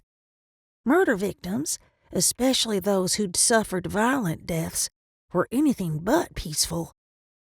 Rather than continuing the ghostly goose chase, I gave up and called my mom. "Tessa Marie, do you know what time?" She went quiet. "Is everything okay? May?" "May's fine, Mama." My voice quivered. "Is Stone home?" I tried to call him, but he didn't answer. "No, he hasn't come home since that day at church." She sounded as if she'd smirked. "He didn't answer because he's out of town with his band for a few days. They have gigs up in the Panhandle, remember?" I most certainly didn't remember her mentioning gigs or a road trip. "When did he leave?" "This morning." She sighed. "It's after midnight. What's going on?" I had no idea how to answer her question without worrying her, so I went with the truth. "Mama, there was a murder out by the lake tonight. The police think. They asked me to get in touch with him." "Stone is not a killer." She laughed too loud and too long. "Honestly, Tessa, what are you thinking?" "Mama, the victim was wearing a Grateful Dead t-shirt." The line went as quiet as the grave. "Do you have any of his band members' contact info?" I hated that I hadn't driven over there to speak to her face to face, almost as much as I hated how impatient I sounded. No one deserved this kind of news over the phone, even if it wasn't true. "God, please don't let it be true." She huffed out a breath. "Of course I do, but they're probably on stage." "It might be nothing, but keep trying to call them." Every muscle in my body begged for rest, but I didn't want her to be alone. "I'm coming over." "You don't need to do that." She let out a shaky breath. "I know, but I'd rather be there, just in case." Darlene laughed again, but this time it came out choked. "You're overreacting. There's no way in the world it's him. He was too excited about the gig to miss it. He's been practicing every afternoon for weeks." I didn't know if she was trying to convince me or herself, maybe both. "You're probably right, but go ahead and call the band members. I'll let you know when I reach someone, but I don't want you to come over. I'm still not speaking to you, young lady." She hung up and I hung my head. Turning to the digital clock on the nightstand, I gave myself 2 minutes of alone time. Alone time I needed to clear my thoughts and center myself enough to help Bryson and Aaron with a forgetting spell. After my brief mental health break, I made my way into the living room. TJ was passed out on the sofa, and Quinn was fast asleep in his porta-crib. Surprised by Jolene's absence, I checked her room and found Maddie sleeping in her bed. Pulse racing, I rushed through the house, checking each room and closet. "Jojo, are you here?"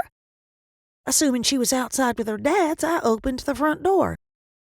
Bryson and Aaron stood on the porch, each with a beer dangling from their fingers. They turned to me with surprised expressions. "Where's Jojo?"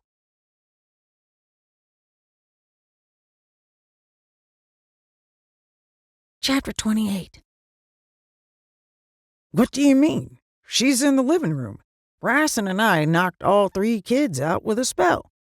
Aaron pushed past me. He glanced around and spun to face us. "She's not here." "Thank you, Captain Obvious." "That's what I just said." I could barely speak past the fear rising in my throat. Bryson cursed under his breath. "Did you check her bedroom?" "Yes, and the rest of the house." I pressed my hand to my chest and forced myself to take a deep breath. "You two used a spell to get the kids to sleep?" Bryson's eyes widened. Shit. What's going on? Aaron shouted. Tightening the grip on his beer, Bryson met Aaron's gaze. JoJo seems to have developed the ability to resist spells. He shook his head. No, she fell asleep. You saw her.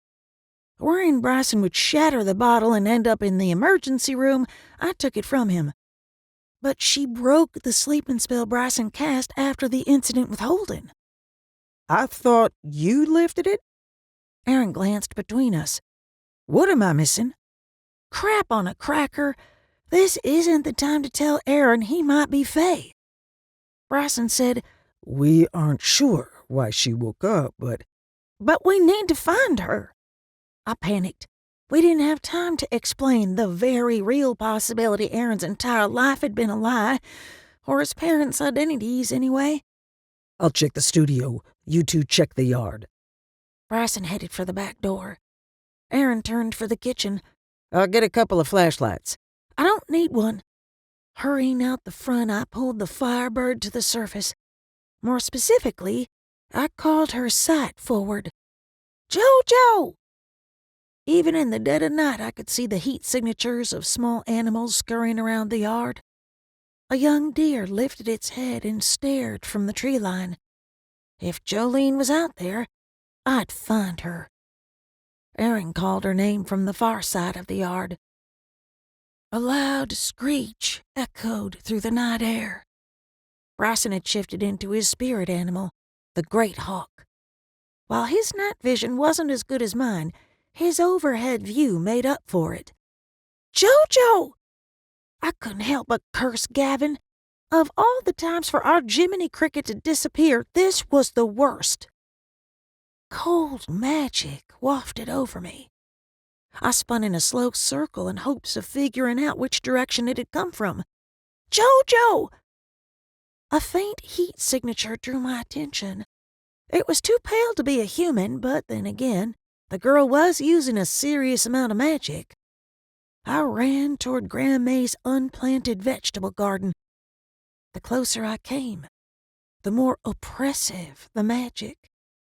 It felt like running through vertical layers of frozen quicksand. I'd make it a foot or two just fine, push against a barrier, break through, and repeat the process. The great hawk swooped lower, likely trying to reach the girl from above. He slammed against the magic. The giant bird cried out and fell backward toward the ground. Bryson! I fought to reach him but couldn't get through the sheets of magic in time. He landed with a hollow thud. JoJo! Stop this! I drew flames into my hands and burned my way through the icy barriers. By the time I reached Bryson, he'd shifted back to human form. He was lying on his side, with his arm bent at an unnatural angle beneath him. Even more troubling, the fall had knocked him unconscious. Sending up a silent prayer, I pressed my fingers to his neck. The steady thump of his pulse brought tears to my eyes. Aaron ran to us and dropped to his knees. What the hell happened?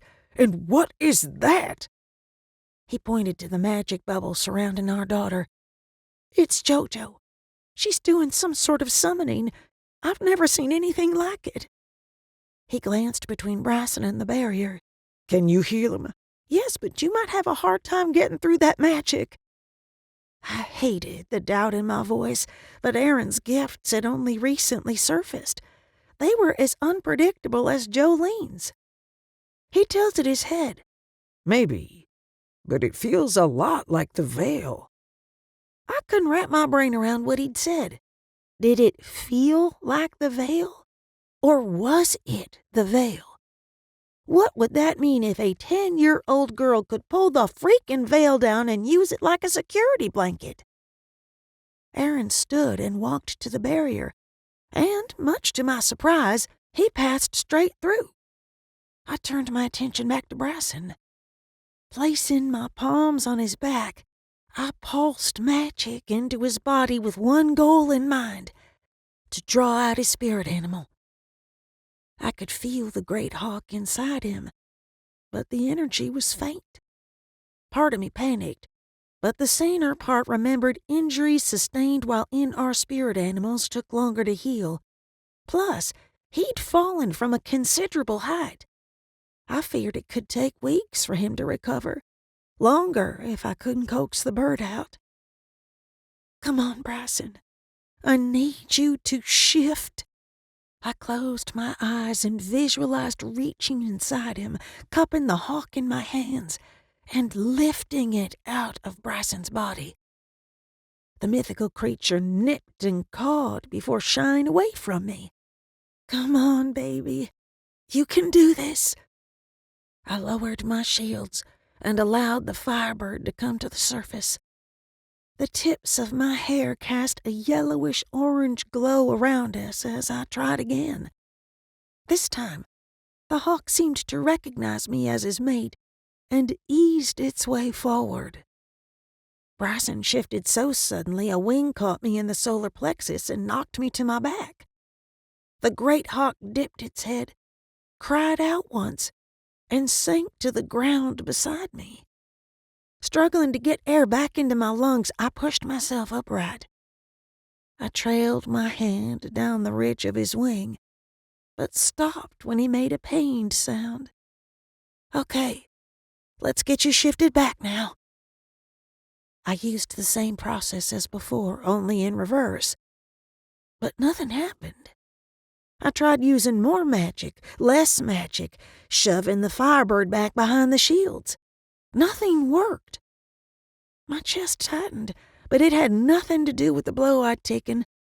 Aaron and I needed him to keep us sane, to stop us from doing dumb things, to help make sense of the tornado our lives had become.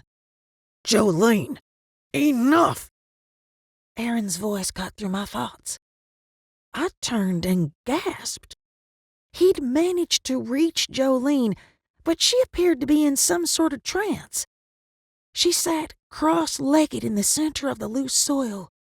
Her long blonde hair and nightgown swirled around her, along with what appeared to be every ghost in the Tri-County area. Aaron grabbed her shoulders and shook the girl, like Maddie with her favorite toy. I wanted to yell at him to stop, to march in there and pull her away from him, but I couldn't. I doubted I could cross the barriers again with what little magic I had left. Not to mention, I wasn't sure what removing Jolene from her circle would do to the spirits she'd summoned. They needed to be returned to wherever they'd come from, not let loose to wander Central Florida. Jojo opened her eyes, glanced around, and screamed. The sound made the hair on the back of my neck jump up and try to run away. I'd heard that sort of scream too many times. It was the pure, unadulterated horror of someone who thought they were going to die. And then, all hell broke loose. I leaped to my feet. Bryson shifted back to his human form and rose to his knees. Aaron dropped the girl, raised his hands over his head, and shouted a spell in a language I'd never heard before, let alone understood. The spirits and magics spun faster and faster until the vortex slimmed to the width of a telephone pole. Aaron balled his hands into fists and slammed his arms toward the ground. The earth shook beneath our feet. Then everything went still.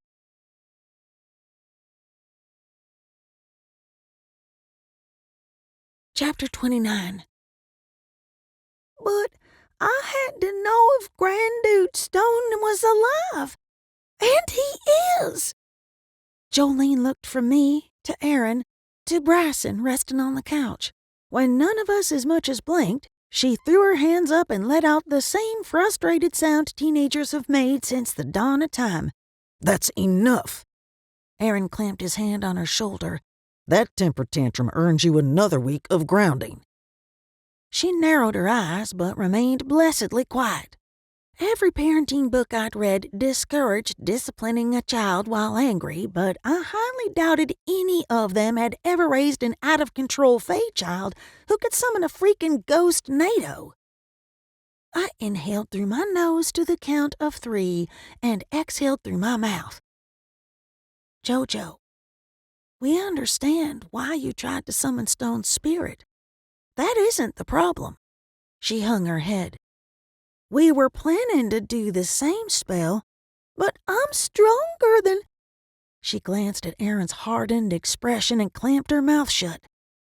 I'd heard this sort of thing from her before, and I was tired of it. You may be stronger in spirit magic than I am, but you're not stronger than him.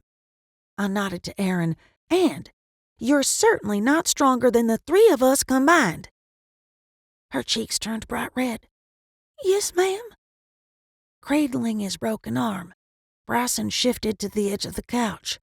Jojo, the strength of your magic doesn't matter if you don't know how to control it. You disobeyed our rules and put our lives in danger. I didn't mean to. She squeaked out her words. Which is why we have rules. Aaron knelt to her eye level. Our job is to protect you, even if that means we have to protect you from yourself. I think we've talked enough for tonight. We can finish this conversation in the morning. My heart broke for her. She hadn't as much as glanced at Bryson's bruised face since we'd called the family meeting. Good night. Jojo nodded and turned for the hall. Aaron grabbed her hand.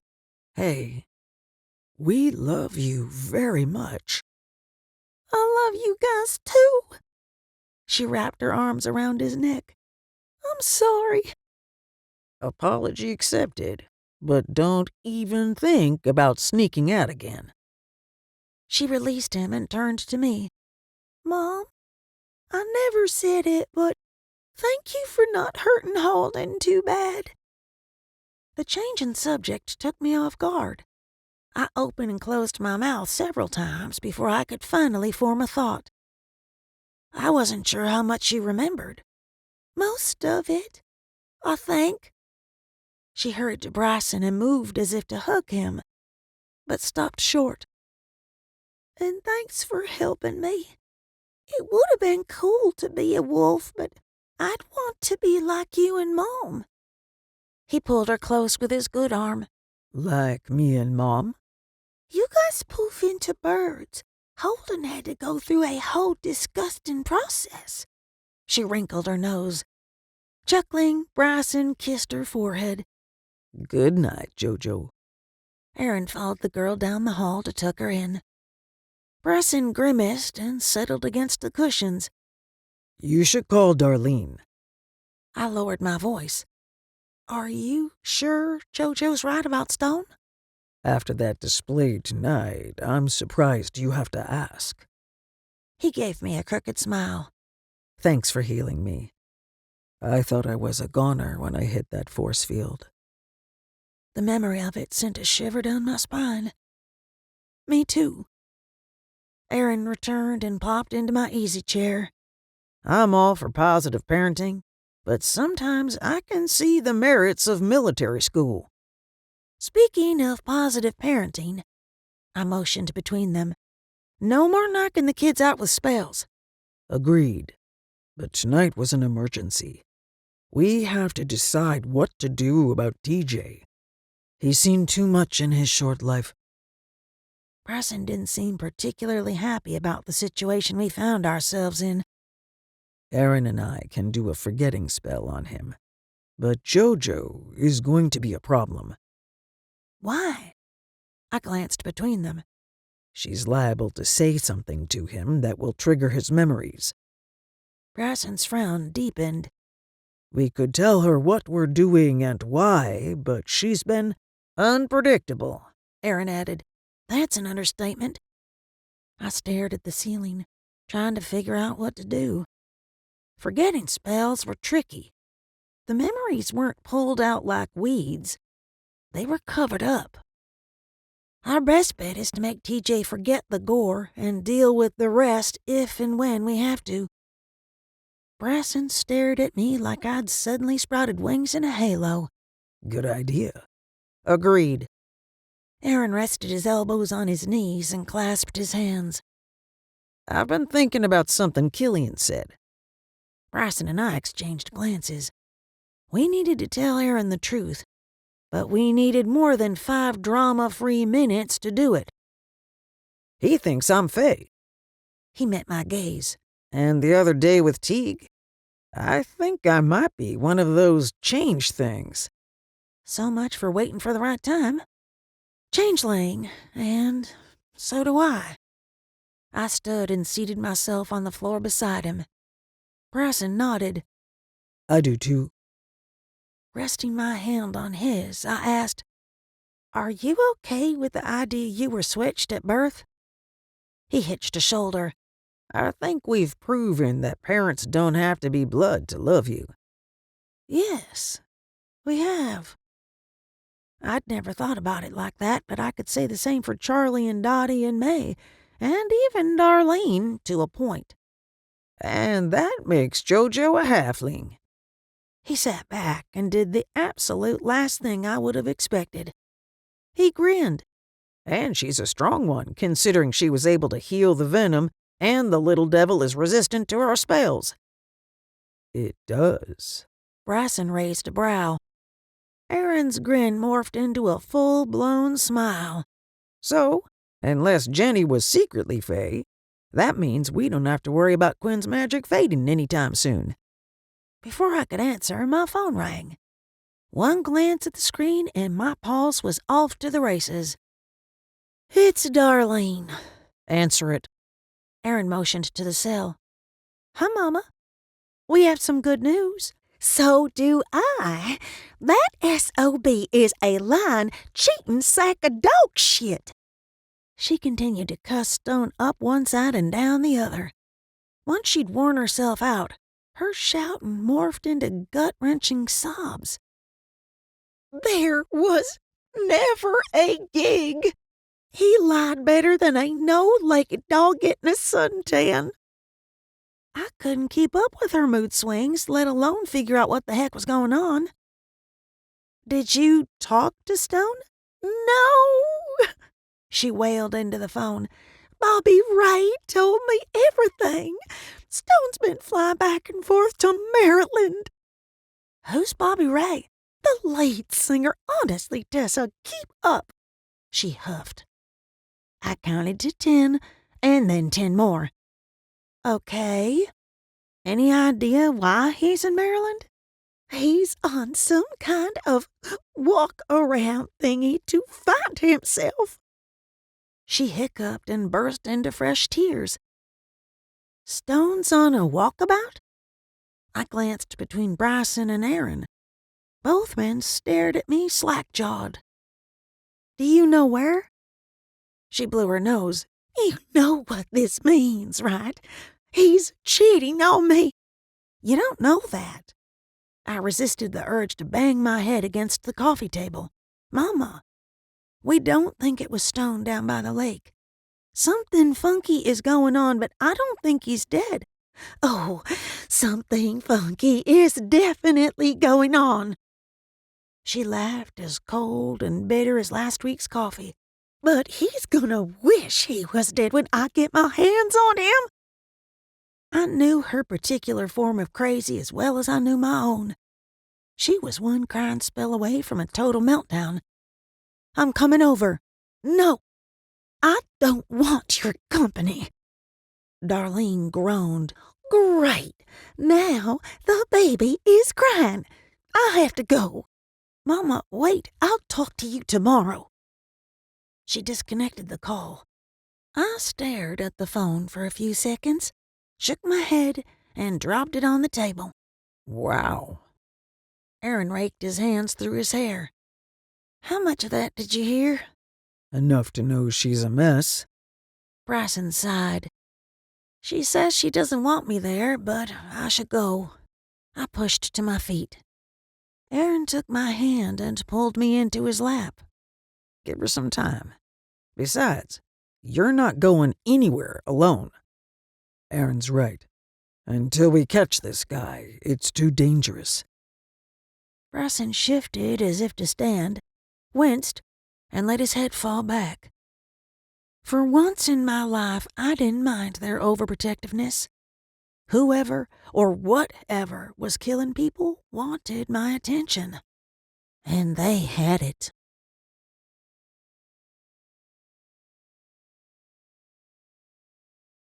Chapter 30.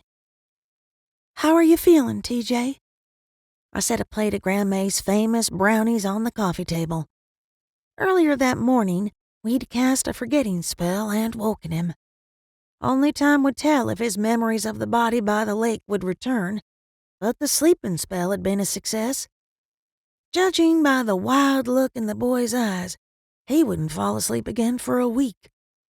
TJ stuffed half a treat in his mouth and gave me 2 chocolate-covered thumbs up.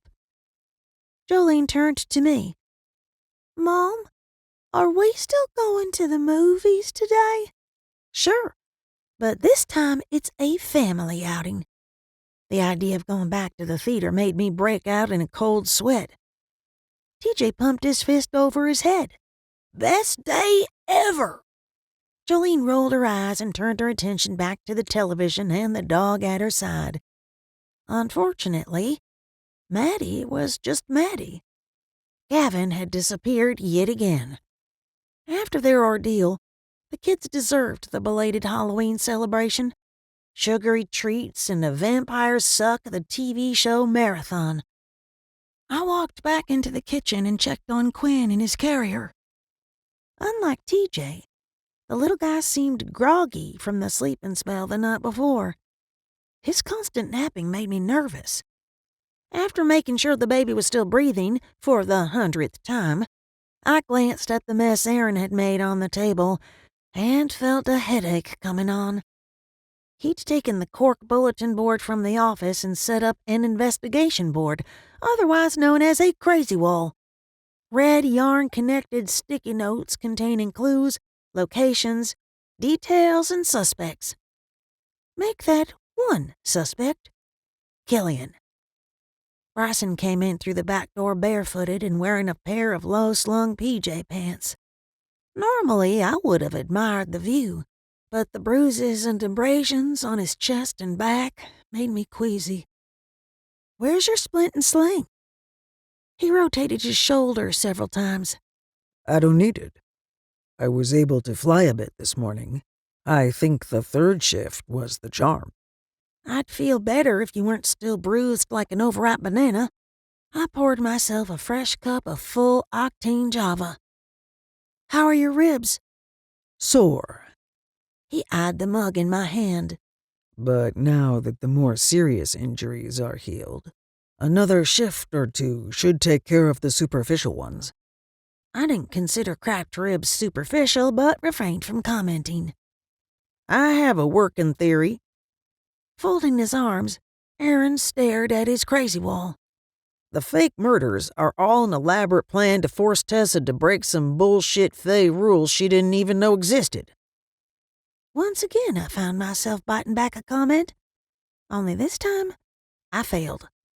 We stayed up all night, raided JoJo's school supplies, and made a mess to come to the same conclusion we started with? I'm a visual person. I needed to see it all laid out. Aaron motioned to his craft project.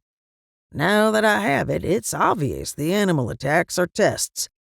Suffice to say, we failed everything they threw at us last night.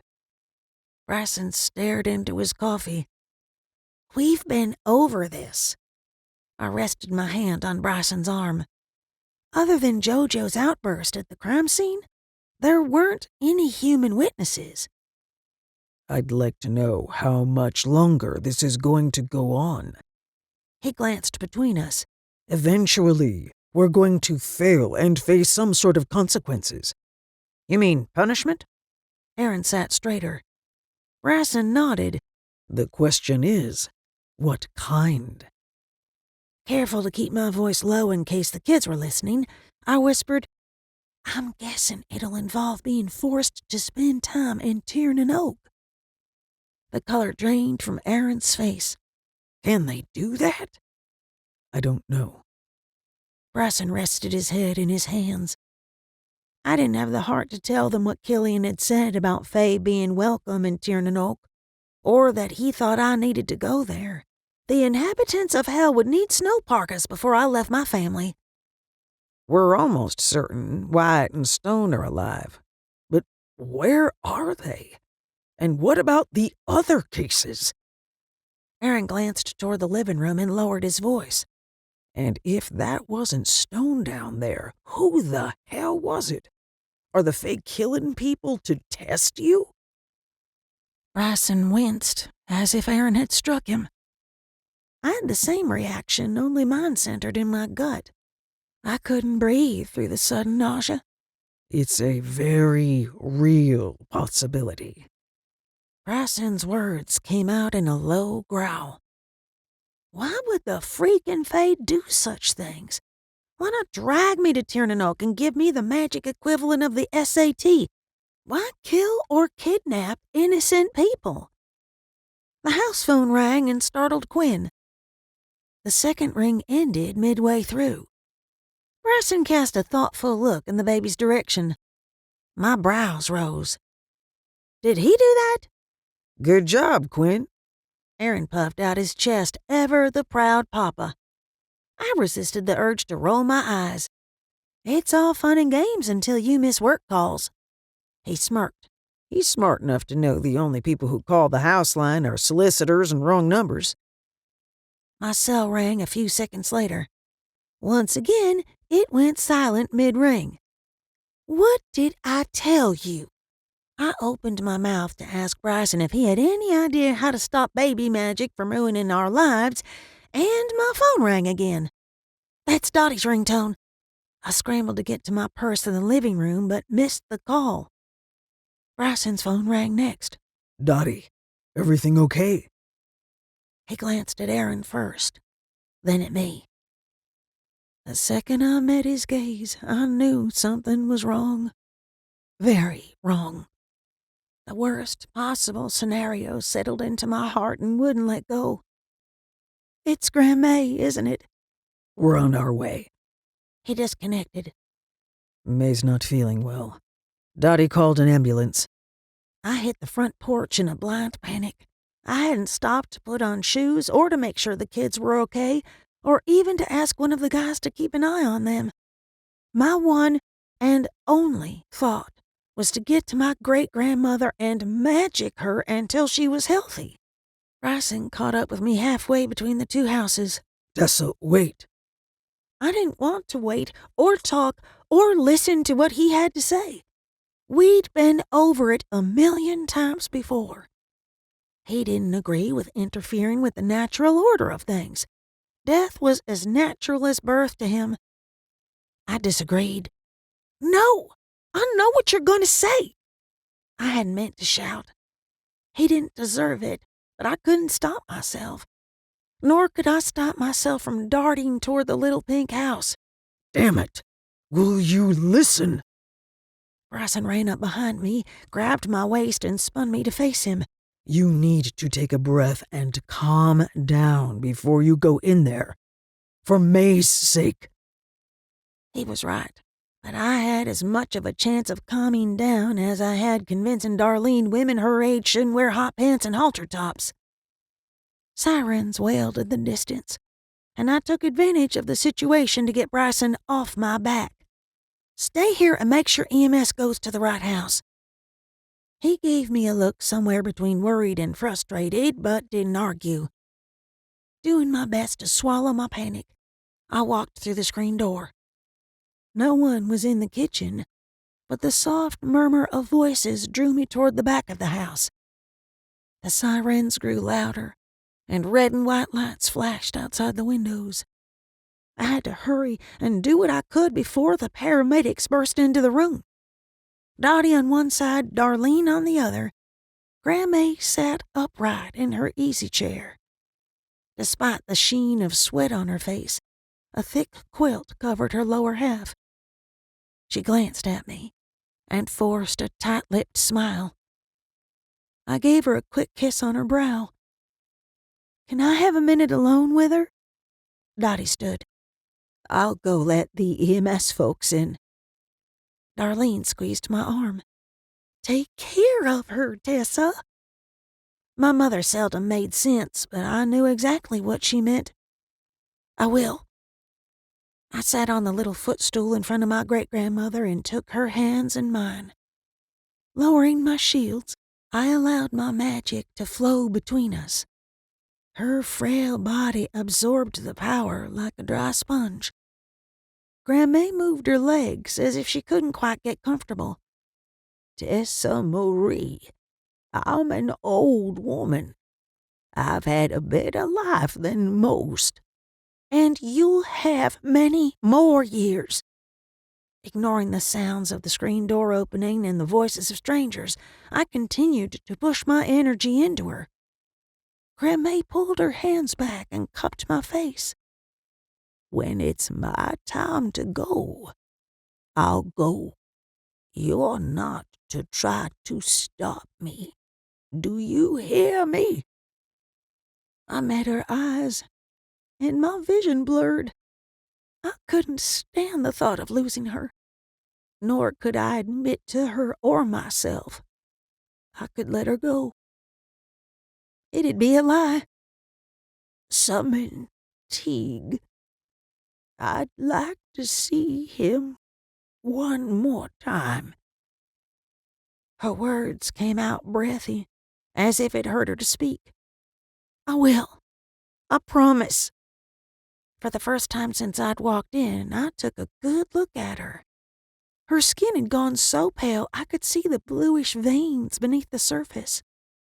Her eyes had lost their twinkle and seemed deeper set than normal. But that wasn't the horrible part. Not by a long shot. Her normally bright purple aura had faded to a dusty gray. My magic reflected back at me in bits of shimmering gold, but even that was wrong. The healing energy should have boosted hers, not sat on top of it like shells on a beach. A paramedic said something to me as he pulled me away from her, but I didn't hear him. 2 others swarmed around her, taking her vitals, asking questions. Someone else wheeled in a gurney. "I'm going with you." I glanced around for my purse or shoes or cell. I had none. Not that it mattered. The only thing I cared about was Grandma. "Miss, you'll have to follow in your vehicle. We'll need room to work." "I'll drive you." Bryson followed us out to the ambulance. Grandma flexed her fingers as if trying to reach for me. I hurried to her side. "I'm here." She stared, as if to remind me of her wishes or that she'd had a good life, or to say goodbye. I chose not to believe any of that. "I'll call Teague. He'll take you to the Summerlands, Graham. You're going with him. You hear me? You're going. You'll be young again and dance. You'll dance like you used to." She squeezed my fingers. The paramedic shot me an odd look. "Ma'am, we have to go." I released her hand and collapsed against Dottie.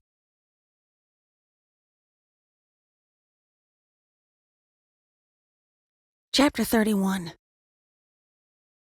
Damn it! I let my head fall back against the seat. I'd spent the previous 15 minutes attempting a summoning spell inside a moving SUV. To say I was carsick was an understatement. "Did you reach him?" Bryson squeezed my thigh. "Maybe?" I kept my eyes trained on the ambulance in front of us, or more specifically, the woman on the gurney. As long as no one was pounding on her chest or shocking her, I figured she was holding her own. It's not like I have a magical cell phone. It's more like wishing his name into the universe and hoping he hears me. Bryson, being Bryson, didn't react to my outburst. Instead, he lifted my hand to his mouth and kissed my knuckles. "If he doesn't show, try reaching out to Killian." "Okay." I doubted I could reach anyone in my current state. Worst case scenario, I'll have Aaron bring Salt to the hospital, and we'll do a proper spell in his supply closet. He gave me a half-hearted grin. We followed the ambulance to the emergency entrance of the hospital and parked. I knew better than to try to go in through the back with Grandma, but I was sorely tempted to try. The moment Bryson and I walked into the main door of the ER, we were approached by one seriously freaked out Faye. Tessa! Teague drew me into a rib-cracking embrace and didn't let me go until I made a paint sound. Thank you for calling me. Where is she? They took her in through the ambulance entrance. I took a step back and a deep breath. Is she? I appreciated him not finishing the question. Somehow, saying the words out loud makes the possibility that the person you love most in the world might not survive more tangible. Her aura was faint, but she's too stubborn to...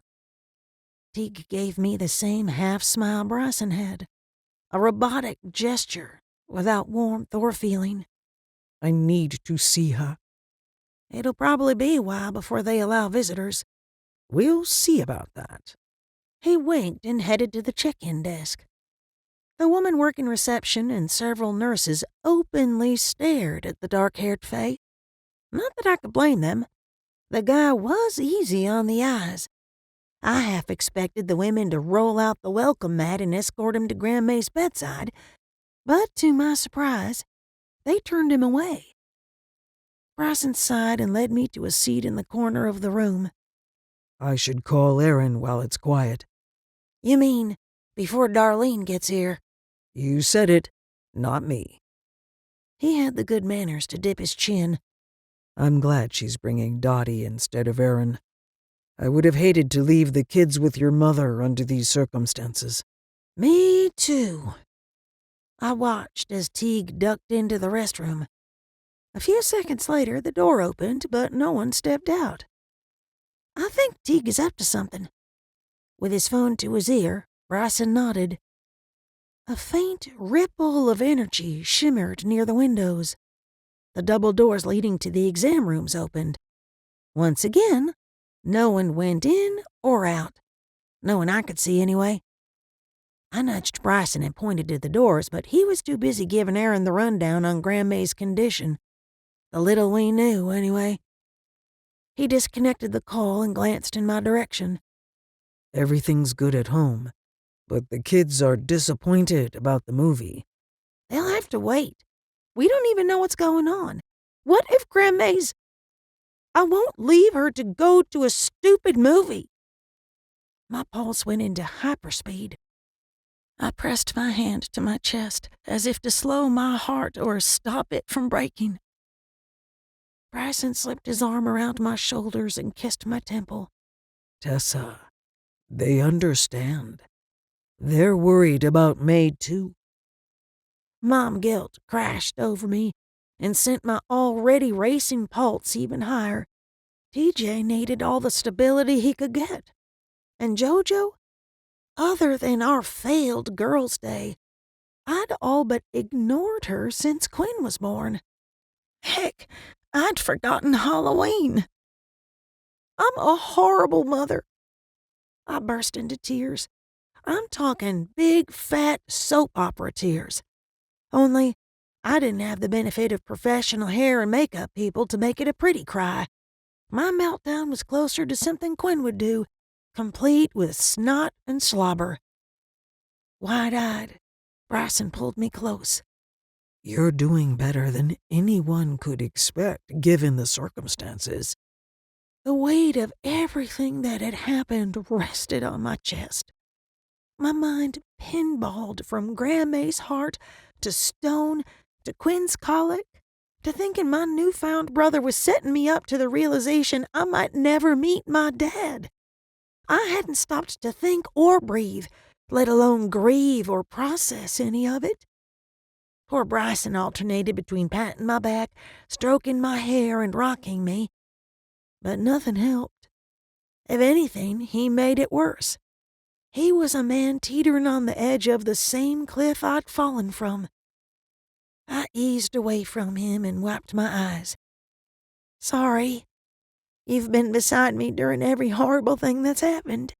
The last thing you need is for me to fall apart. He took my face in his hands and stared into my eyes. Tessa, I vowed to walk with you through good times and bad. I couldn't speak past the lump in my throat. It's not good to hold everything in. If you need to cry, cry. If you need to scream, we'll lock ourselves in the SUV and scream. He crushed me to his chest. Just please, let me be there for you. Lately, it's all I have to offer. Another chunk of my heart broke off. Bryson was used to being the strong one, the one who had the answers, who knew magic, who protected us. Since Killian had shown up, he'd taken one blow to his confidence after another. You're the only reason I'm still standing. You and Aaron are my rocks. I did my best to convey how much I loved him by throwing my arms around him and sobbing all over his shoulder. Oh no, are we too late? Darlene stood a few feet from us with her hand covering her mouth. Dottie glanced from me to Bryson and swayed. He shot to his feet and steadied her. As far as we know, she's okay. We haven't heard anything or been able to see her. Both women blew out of breath. Honestly, Tessa, you scared the daylights out of me. Darlene gave me the same annoyed expression she'd given me since birth, but it melted away as quickly as it came. She sat on the other side of me and took my hand. I'm sorry, I snapped. It's been a rough few days. Yes, it has. I squared my shoulders and wiped my face. Again, my heart might have been shattered, but I needed to hold the pieces together for Dottie and Darlene's sakes. But Graham May is going to be okay, and Stone's going to come home. You'll see. Everything will work out. Bryson glanced at me and pressed his lips into a tight line. I'll go ask the nurses if there's any news. If I had to guess, I'd say he disagreed with my need to take care of them. Or maybe I'd gone overboard. Either way, I stuffed down my worries and put on a happy freaking face. Bryson had made it halfway to the reception desk when his phone rang. He gave me a quick nod and stepped outside to take it. Any word from Stone? I hated to poke a skunk, but the sooner he came back, the sooner the police could rule him out and find the real victim. Nope. Darlene dipped her chin and wiped her eyes. Although Bryson, Aaron, and I believed Stone was alive, we couldn't exactly tell the chief of police our 10-year-old daughter had conjured up every spirit this side of Interstate 4 and hadn't found Stone. The murder investigation had continued as usual, including the awful process of identifying the remains. We sat for what felt like forever before Bryson came back inside and walked to the reception desk. I wasn't sure who'd called, but his expression told me it hadn't been a good conversation. By the time he rejoined us, I thought I'd come out of my skin. Well? They're still running tests. The doctor will come out when they know something. He glanced out the window and got a faraway look in his eye. I didn't need to ask to know what he was thinking. When things went sideways, the sky called to us. But we couldn't fly our cares away this time. Dottie perked up a bit. Can we see her? Bryson snapped his head toward her as if she'd startled him. Only one visitor at a time, and she has someone with her now. Who? Darlene scoffed.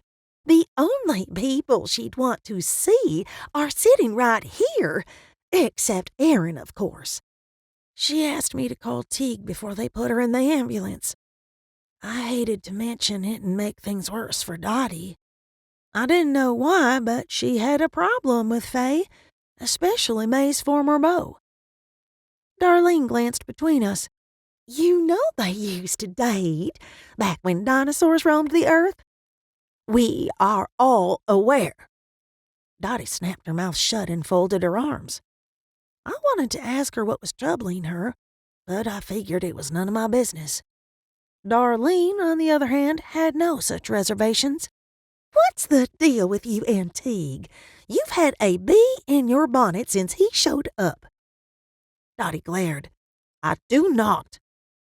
Ignoring the arguing women, Bryson leaned close and lowered his voice. Buck scheduled the naming ceremony for Saturday. Did you tell him about Graham May?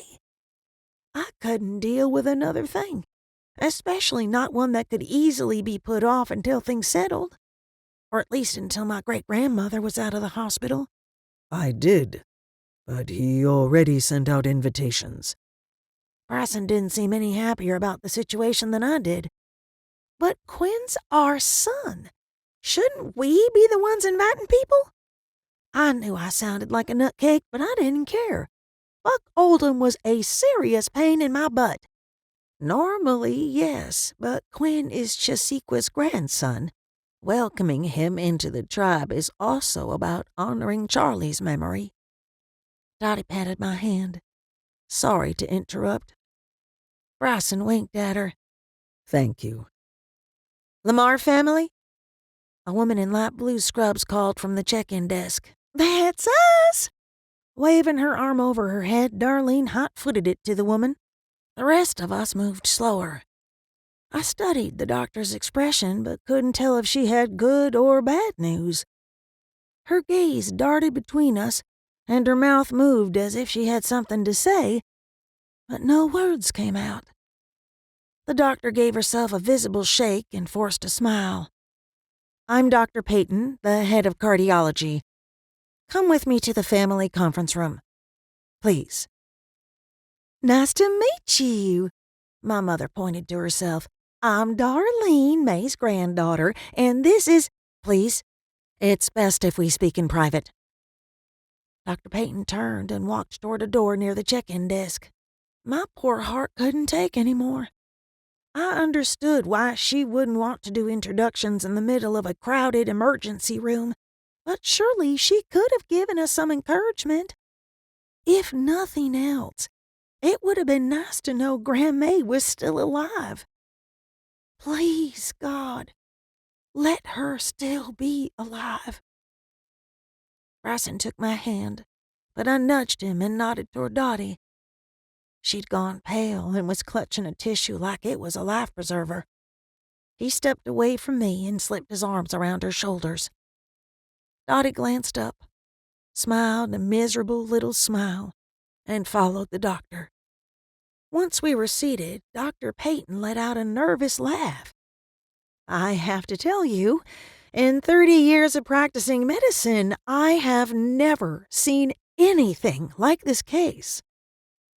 I closed my eyes, tilted my face toward the ceiling, and sent up a silent thank you. That's our Graham May! Darlene spoke louder than necessary, a sure sign she was as stressed out as the rest of us. But we'd really like to hear what's wrong with her.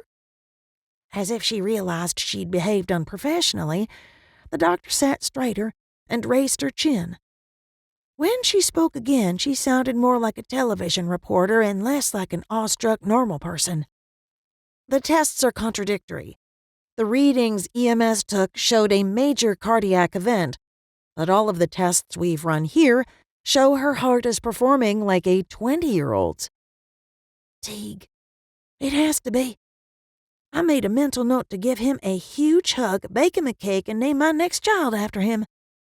And then I scratched all of that off my imaginary to-do list. If he had the power to heal her, why hadn't he done it the day she'd collapsed instead of waiting for her to almost die? Was he playing games, or was he buying himself time to convince her to go away with him? Dottie hung her head and muttered under her breath. Are you sure the second tests are accurate? Bryson furrowed his brow. May hasn't been feeling well lately, and she's been on blood pressure medication for years. Not to mention she's diabetic. Darlene nodded.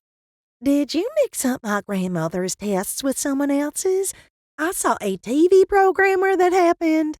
I sat on my hands to keep from smacking her. It's highly unlikely the lab work, ECG, and imaging were all wrong. We are rerunning the tests now. If they come back the same, we'll discharge her tomorrow. Dr. Peyton stood and clasped her hands behind her back as if she wanted to smack Darlene too. If you don't have any more questions. Thank you, Dr. Peyton. I offered her a smile. You're welcome. She glanced to each of us, except Darlene. I'm not a religious woman, but I believe I've witnessed a miracle today. We watched her walk out of the room before the four of us turned to each other. Bryson grinned, Darlene wore a smug expression, and Dottie just shook her head. I followed my family out of the conference room in a state of shock. Shock with a bit of confusion mixed in. I hated to kick a gift horse in the teeth, but I worried Grandma would pay for Teague breaking the rules. Bryson always said magic came with a price. Healing years of diabetes, high blood pressure, and fried foods would likely cost a fortune. However, the Fae in question strolled into the waiting room like he didn't have a care in this world, Tiernan Oak, or the Summerlands. Despite my nagging questions, I couldn't stop myself from hugging him. Thank you for saving her.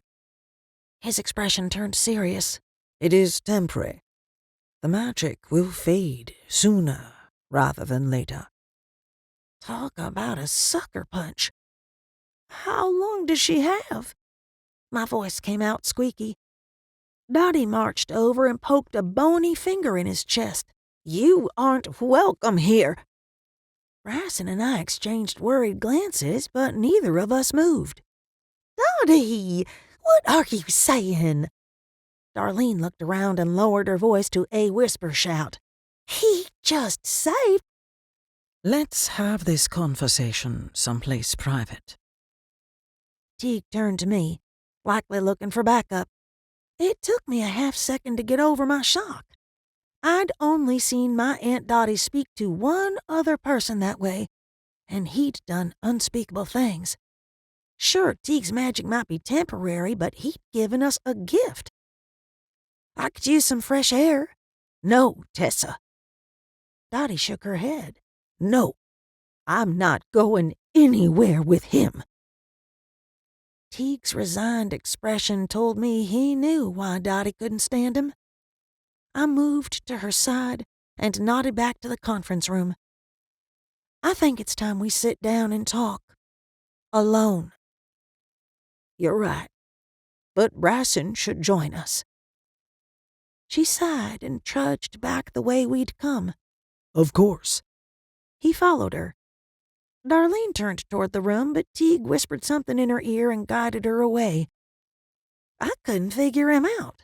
He obviously cared about May, but something about him bugged me. He was like the guy at the party who blurted out the punchline before you'd finished telling the joke. I walked into the conference room and closed the door behind me. Dottie didn't waste any time diving in. You were too young to remember, but May had a heart attack about 20 years ago. I remember hearing about it. I sank into the chair beside Bryson. It was bad, right? Everyone was surprised she survived. Everyone but Charlie. He knew she would live. She drew a deep breath and met my gaze. He said I'd know when it was her time, when a young man from her past came calling. While that absolutely sounded like something my grandfather would say, I was puzzled. How could Charlie possibly know when and if Teague would return? I asked him that very question. Dottie let out an exasperated sigh. You know your grandfather. He just smiled and patted my cheek. At least I'm not the only one he talks to in riddles. I laughed despite myself. Bryson wore the same expression as the day Grandma dropped Quinn. He knew what was coming and dreaded it. I knew the feeling, but I wasn't ready to give up. There had to be a way to save her. Dottie grinned through her tears. I'm not ready to lose her, Tessa. Me either. I wrapped her in my arms, more determined than ever to magic another 10 years out of Grandma.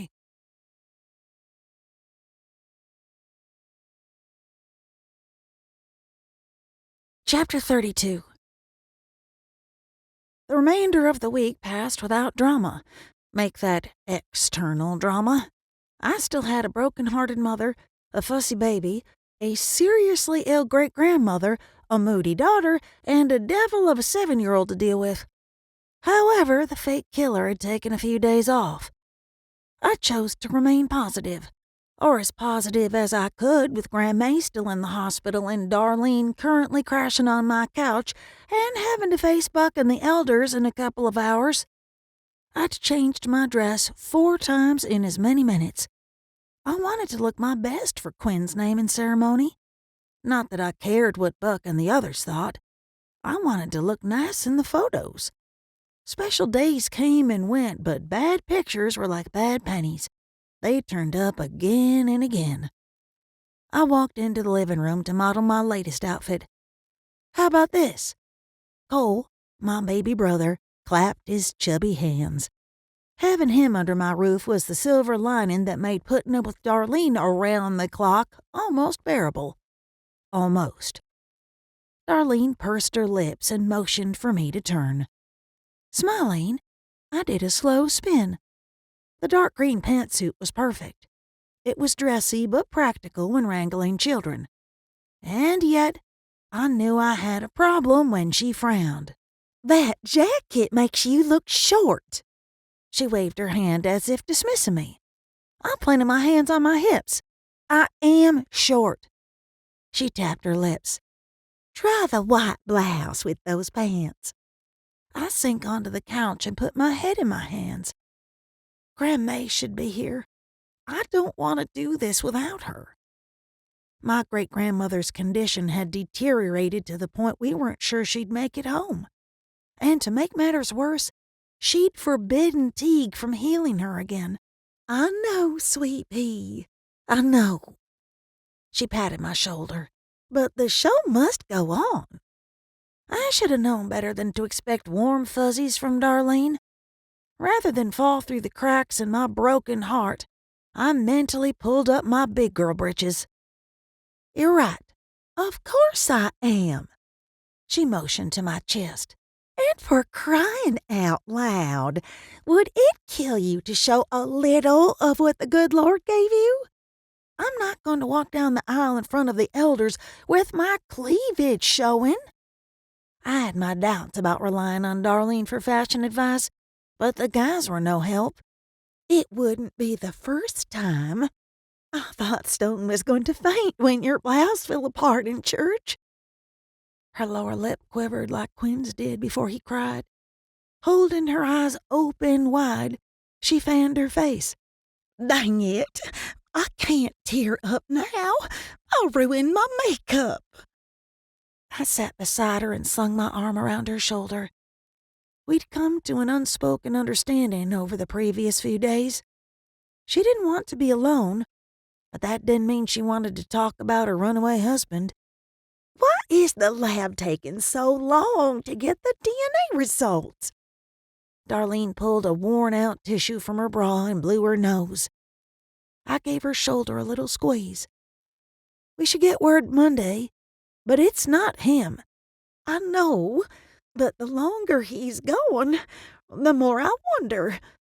She shook me off and stood. They get results back in an hour on the Maury Povich show. I didn't have the heart to point out most television shows were fiction, and the ones that weren't tested their guests long before the episodes aired. There was a problem with the first set of tests. We should hear something by Monday. It's the hair. It's not as reliable as body fluids. She shook her head. What did I tell you? Aaron should have taken the rubber out of the trash can. I loved her. I did. But she'd scarred my poor husband for life when she tried to hand him a used condom. The techs test hairbrushes all the time. She pursed her lips.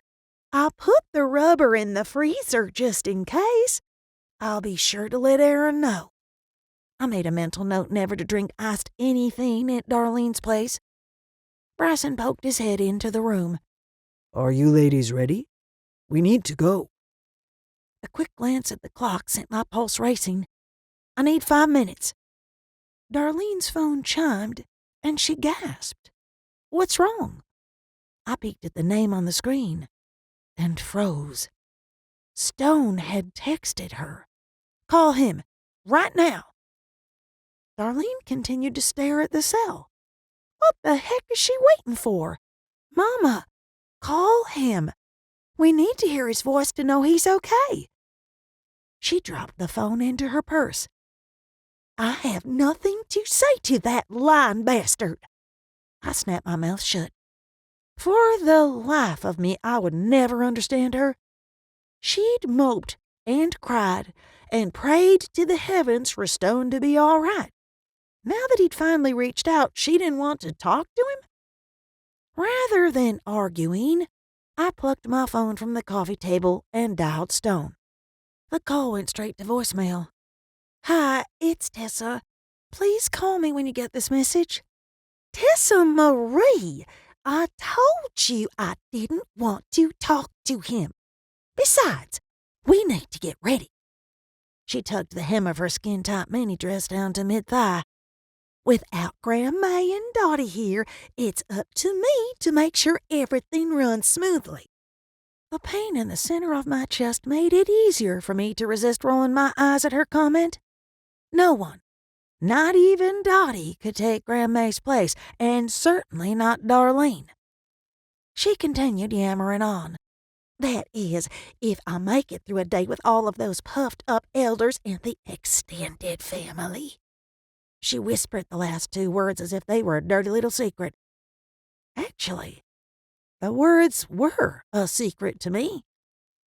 I thought we agreed to only invite the immediate family. Right, that's what I said. She rolled her lips in, frowned, and glanced away. I don't suppose you've heard any more from Killian? Not a word. The fact that my brother had blown in, blown up, and blown out, again, hurt more than I cared to think about. Still, I wasn't about to admit it out loud. I squared my shoulders and stiffened my spine. I say good riddance. He left another stolen car in the driveway. Fae folk aren't like the rest of us. They're flightier than a bunch of parakeets in a thunderstorm. I've noticed. I ditched the jacket, changed blouses, and slipped on a pair of flats.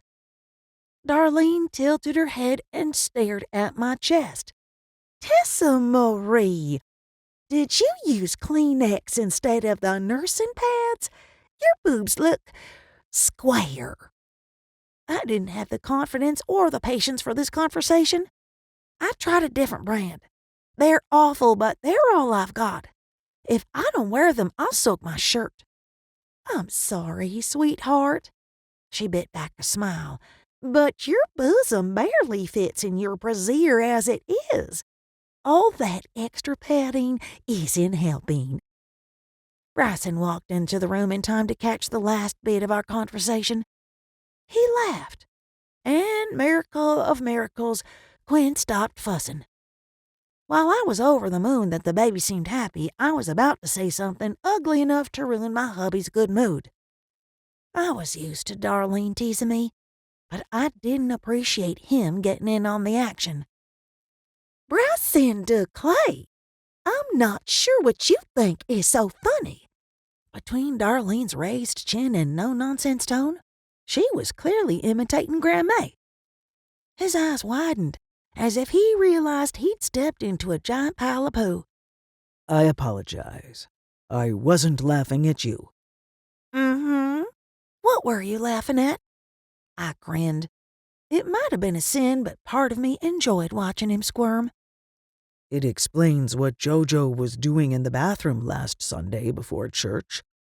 He motioned to my chest, then mimicked shoving tissues down the front of his shirt. "Dad!" Jolene had yelled from the doorway, but her glare was all for me. She groaned one more time for good measure and marched out the door. Bryson watched her go with a guilty expression. I should stop speaking or get used to the taste of shoe leather. Yep. I moved to him and lifted Quinn from his arms.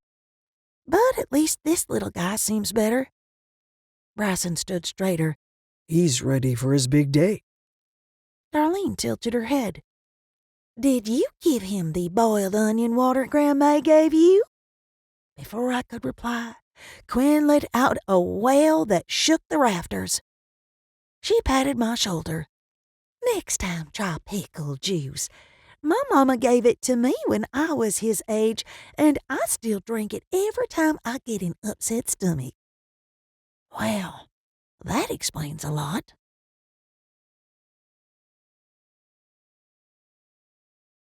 This has been part 3 of The Spirit Dancer, Tessa Lamar Novels, Book 5. Written by Kathryn M. Hearst. Narrated by Holly Adams. If you enjoyed this audiobook, please subscribe to Kathryn's channel where you can find part 4 of The Spirit Dancer, along with more of Kathryn's paranormal and contemporary romance novels.